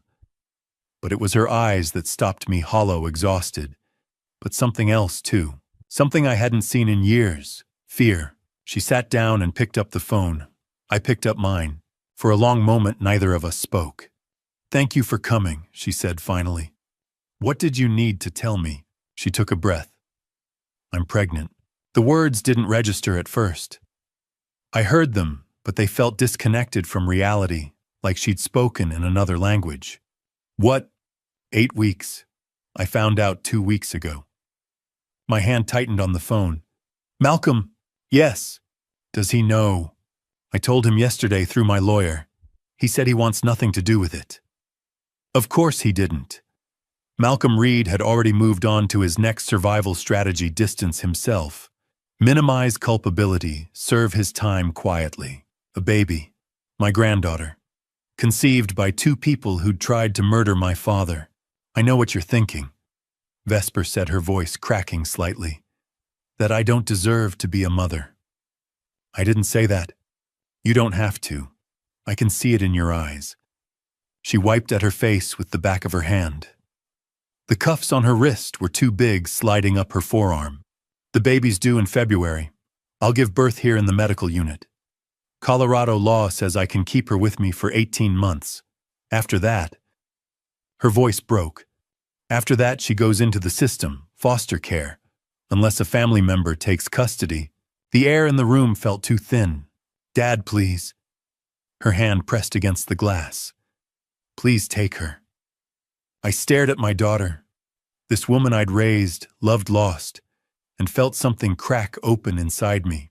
"You're asking me to raise your daughter while you sit in prison for trying to kill my father. I'm asking you to give her a chance I never gave Grandpa." She leaned closer to the glass, her breath fogging it slightly. "She's innocent. She didn't choose this. And I know I have no right to ask. But she's your granddaughter." Part of me wanted to say no, wanted to walk out and never look back. But I looked at Vesper, broken, desperate, but for the first time not thinking about herself. And I thought about what my father would do. "I need time to think. I understand. If, and I'm emphasizing if I agree, there will be conditions. Anything. You sign over full legal guardianship, no interference. Yes. You get help. Real help. Therapy, addiction, counseling, everything. I've already enrolled. The prison has a program. And when you're released, if you're released, you don't automatically get her back. You have to prove you're stable, sober, safe." Vesper nodded, tears streaming down her face. "I will. I promise. I've heard your promises before." "I know." Her voice was barely a whisper. "But this time I mean it. She deserves better than what I gave you and Grandpa." I sat back in the chair, the phone still pressed to my ear. On the other side of the glass, Vesper waited, her whole body tense with hope I wasn't sure I could give her. "I'll talk to Dad," I said finally. Relief washed over her face. "Thank you. I'm not doing this for you," I said quietly. "I'm doing it for her." She nodded. "I know. That night I told Oswald everything." He listened without interrupting, his hands folded on the kitchen table, his expression unreadable. When I finished, silence filled the room, broken only by the ticking of the old clock on the wall. "What will her name be?" he asked finally.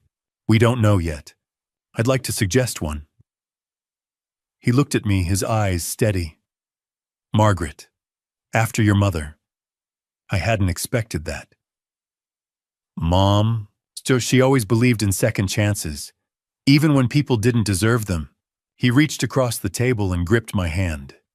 "This baby. She's our second chance. To break this cycle. To raise someone with integrity." His voice was firm, but I could see the exhaustion in his face, the way the weight of everything had pressed him down. "Do it, son. Give this girl the family Vesper didn't appreciate." I thought about my mother, strong, patient, forgiving, in ways I'd never fully understood. She would have said yes immediately, would have seen the baby as a blessing, not a burden. "Okay," I said. "We'll do it." Oswald squeezed my hand. "Good man." The next day I called my lawyer. Within a week the paperwork was filed. Vesper signed the guardianship documents without hesitation, her signature shaky but clear. In 8 months a baby would be born. A child tied to so much pain. But maybe, just maybe, she could be our redemption too. February came, and with it everything changed again. The phone rang at 3 in the morning. I fumbled for it in the dark, my heart already racing before I saw the number. Sterling area code. "Mr. Holloway, your daughter is in labor." I was out of bed before the nurse finished speaking. Emma was already awake when I knocked on her door, sitting on the edge of her bed in her pajamas, as if she'd been waiting. "Is it time, Dad?" "Yes, sweetheart. Get dressed. You're coming with me." Oswald was awake too, sitting on the edge of his bed in his robe. He looked frail in the dim light, but his voice was steady. "Let's go meet your great-granddaughter, Emma." We drove through the pre-dawn darkness, snow falling in soft, steady flakes. The roads were empty, the world holding its breath. Emma sat in the back seat, quiet and watchful. "Dad, is Vesper scared?" "Probably. Even after everything she did, she's still having a baby honey. That's scary no matter what." We reached Sterling just after 5:30. The Correctional Medical Unit was a low utilitarian building attached to the main prison, accessed through a separate entrance with reinforced doors and security cameras. A guard checked our IDs and led us down a narrow hallway that smelled of antiseptic. Outside one of the rooms, another officer stood watch. Inside, Vesper lay in a hospital bed, her face pale and slick with sweat. An IV line ran into her arm. When she saw me, her expression crumpled with relief. "Dad, you came. I said I would." Emma hung back near the door, uncertain. Vesper looked at her sister, and something flickered across her face. Shame, maybe, or regret. "Hi, Emma." Emma didn't respond, just gripped my hand tighter. I moved to Vesper's side and took her hand. It was cold, trembling slightly. A nurse checked the monitors. "She's at 7 centimeters. Could be a few more hours." Oswald waited outside. He was too frail to stand for long, but the guard allowed me to stay. Emma stayed too, sitting in a chair by the window, watching everything with those quiet, observant eyes. Vesper gripped my hand through each contraction, her breathing ragged, her fear palpable. "Dad, I'm so scared." Said, "I know, but you're strong. You can do this." And what if I'm a terrible mother?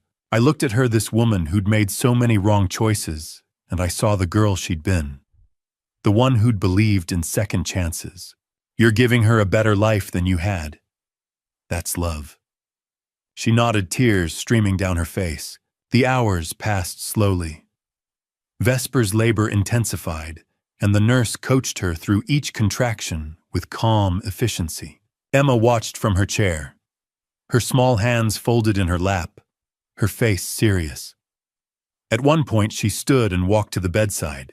Vesper, her voice was soft but clear. My daughter looked at her sister, surprised. You can do this, Emma said. I know you can. Vesper's eyes filled with tears. Thank you, Emma. It was the first kind thing Emma had said to her sister in months. And in that moment, I saw a flicker of the family we might have been. At 11:47, Margaret Grace Holloway came into the world. 6 pounds, 11 ounces. Healthy. Strong. Her cry filled the small room, loud and insistent, and I felt something shift inside me, something I hadn't expected. Hope. The nurse placed her on Vesper's chest, and my daughter sobbed, cradling the baby with a tenderness I hadn't seen in years. She looks like Mom, Vesper whispered. I leaned in closer, looking at the tiny wrinkled face, the shock of dark hair. She does. Emma stood up slowly, moving closer to the bed. Can I see her? Vesper looked at her sister, then nodded. Emma peered at the baby, her expression serious. She's really small. You were this small once, I said. For a moment, the walls of the prison fell away. There was only Vesper and her daughter Emma and me, a small, fragile moment of grace in a place designed to strip it away. They allowed us 18 hours of visitation. Vesper fed Maggie, held her, whispered to her in soft, broken tones. Oswald came in slowly with his cane, and when he held his great-granddaughter for the first time, his hands shook. Hello, little Margaret Grace, he said quietly. I'm your great-grandpa, and you're going to have a good life. I promise you that. Emma stood beside him, watching Maggie with protective eyes.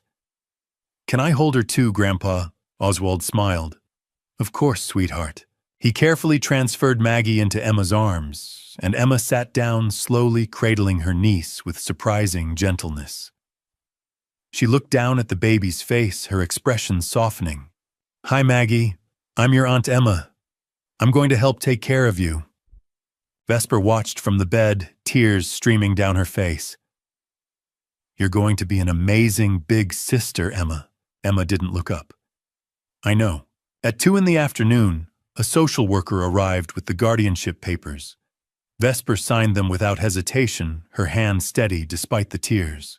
The birth certificate listed Adrian Holloway and Oswald Holloway as legal guardians.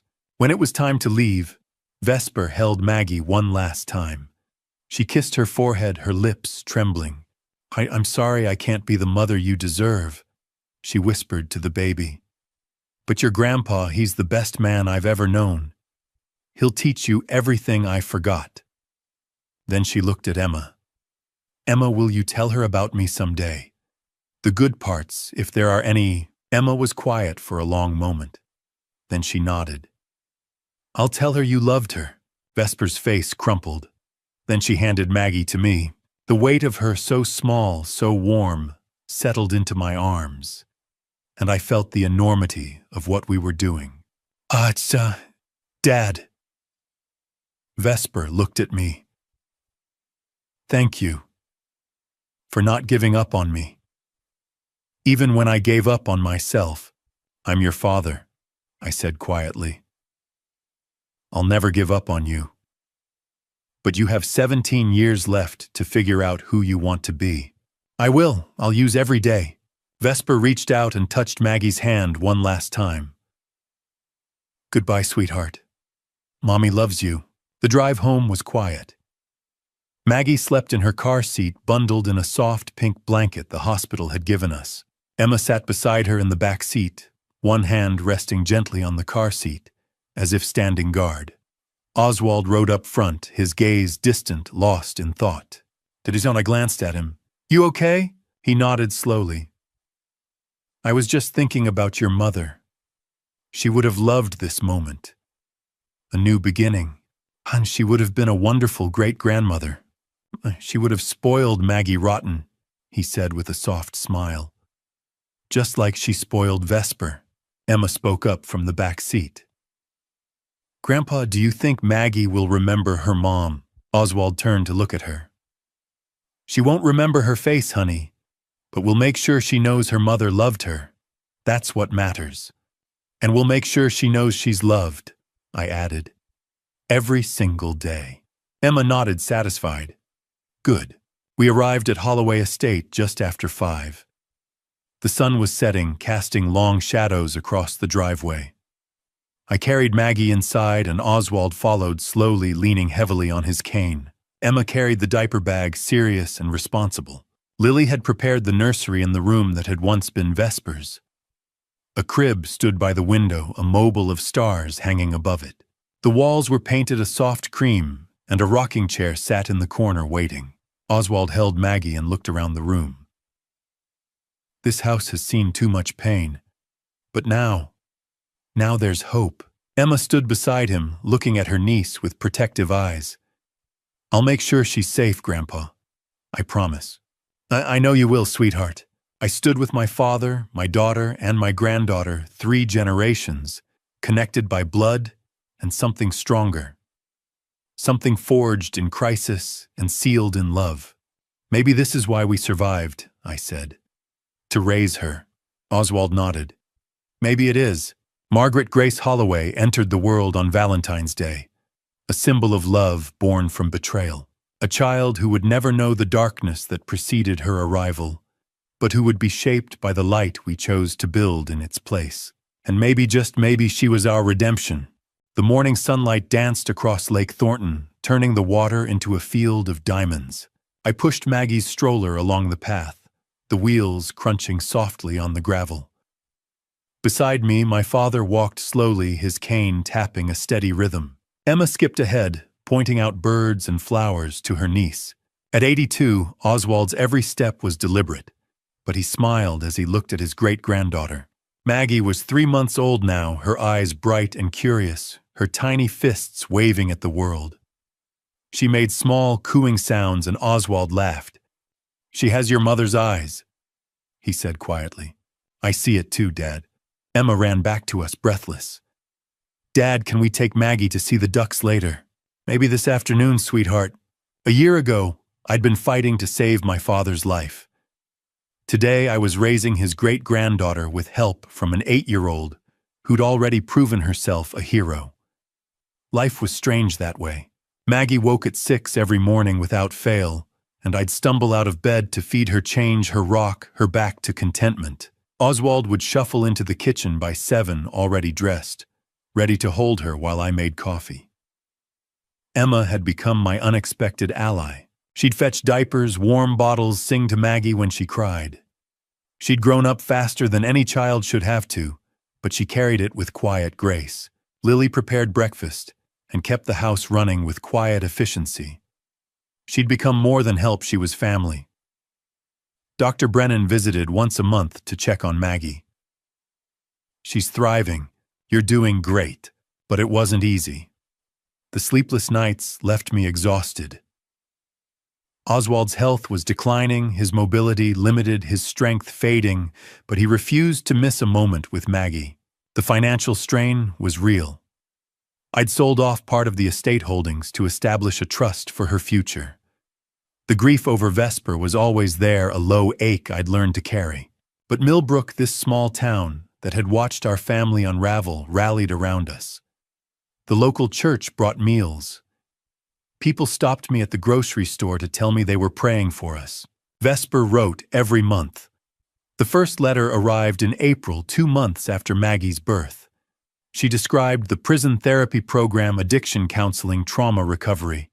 She'd completed her GED. She was taking accounting classes and parenting courses. In May, another letter came. Thank you for the photos.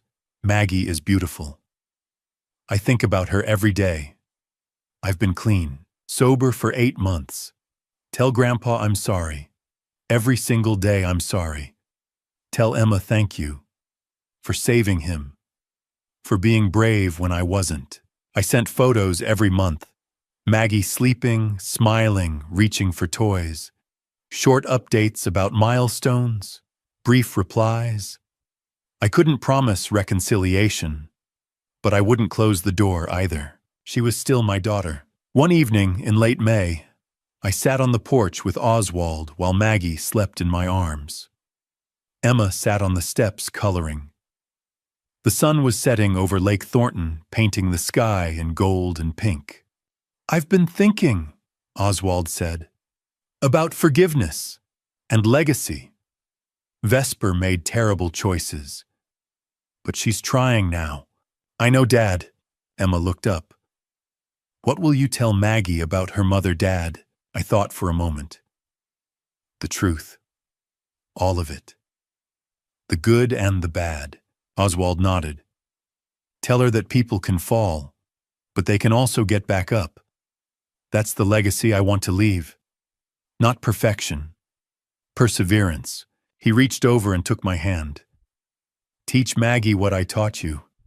And Emma already knows." "I will, I promise." Maggie's first birthday fell on February 14th, 2026. We held a small party at the estate. Maggie wore a little pink dress and took her first wobbly steps across the living room floor, everyone cheering as she stumbled into my arms.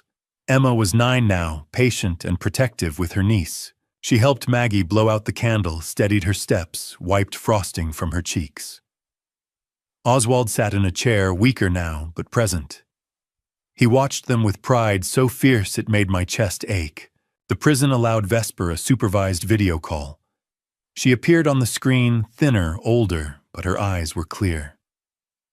"Happy birthday, sweetheart," she whispered to Maggie. "Mommy loves you." Oswald passed away peacefully in his sleep on December 3rd, 2026. He was 83 years old. The night before, he'd held Maggie one last time, whispering to her about integrity and family. When I found him the next morning, he looked at peace. On a warm evening in May 2026, Emma and I took Maggie to the lake. Emma was 9, Maggie was 1. Emma held her niece's hand as they walked along the dock. When I'm bigger, I'll teach you to row," Emma said to Maggie. "Just like Great-Grandpa taught Dad." I watched them 2 generations learning what it meant to be a Holloway. Emma turned back to me. "Dad, do you think Vesper will ever come home? Maybe someday, when she's ready. Will Maggie remember her? Spiatonino. We'll make sure she knows her mother tried to change. That people can make mistakes and still deserve love." Maggie pointed at the lake. "Water, water," Emma laughed. "That's right, Maggie." I crouched down beside them. "One day I'll teach you both to row, just like your great-grandpa taught me. And one day you'll teach your children." That's how legacies work. I held them both close, these 2 girls who'd become my world. We didn't just survive. We became a family, a real one. Built not on money or blood, but on love, sacrifice, and second chances. And that legacy, it was worth everything. Oswald Holloway passed away peacefully on December 3rd, 2026, at age 83. Vesper Holloway is currently serving her sentence at Colorado Women's Correctional Facility, remaining sober, eligible for parole 2037. Malcolm Reed is serving 25 years. Margaret Grace Holloway turned 1 in February 2026, thriving in Adrian's care. Emma Holloway, now 9, continues helping raise Maggie. Holloway Estate was sold in 2026 for $1.8 million, placed in trust for Maggie's future. Adrian continues raising Maggie and Emma in Millbrook, visiting Vesper twice a year. Some stories don't have happy endings, but they have hopeful ones. This is one of them. 60 years on this earth taught me many things, but nothing prepared me for the lesson family betrayal would teach me about love and survival. My advice: don't ignore the warning signs like I almost did. Don't let love blind you to patterns of manipulation. Grandpa stories like ours aren't just tales, they're lessons passed down so you can protect the people you care about. I've learned that family betrayal happens when desperation meets opportunity. Vesper wasn't born wanting to harm us, but addiction, debt, and bad influences turned her into someone I barely recognized. If you see a loved one spiraling, intervene early. Don't wait until it's too late. Through this journey, I've turned to God 3 times more than I ever did before. When I felt alone in that wine cellar, God gave me strength. When I held Maggie for the first time, I felt God's grace. And when my father passed peacefully, I thanked God for the time we had. Grandpa stories teach us that integrity isn't about being perfect. It's about standing up when it matters most. My father showed me that family betrayal doesn't have to destroy you. It can refine you if you let it. My personal belief: forgiveness doesn't mean forgetting. It means choosing hope over bitterness. If this story moved you, please leave a comment below sharing your thoughts. Have you faced family betrayal? How did you heal? Subscribe to the channel and hit the notification bell so you don't miss Grandpa stories that inspire, challenge, and remind us what really matters. Share this with someone who needs to hear it. Thank you for walking this difficult journey with me to the very end. Your presence here gives these words meaning. Please note, future stories may include fictionalized scenarios designed for educational reflection. If you'd prefer different content, we encourage you to explore other options available on the platform. May peace find you wherever you are.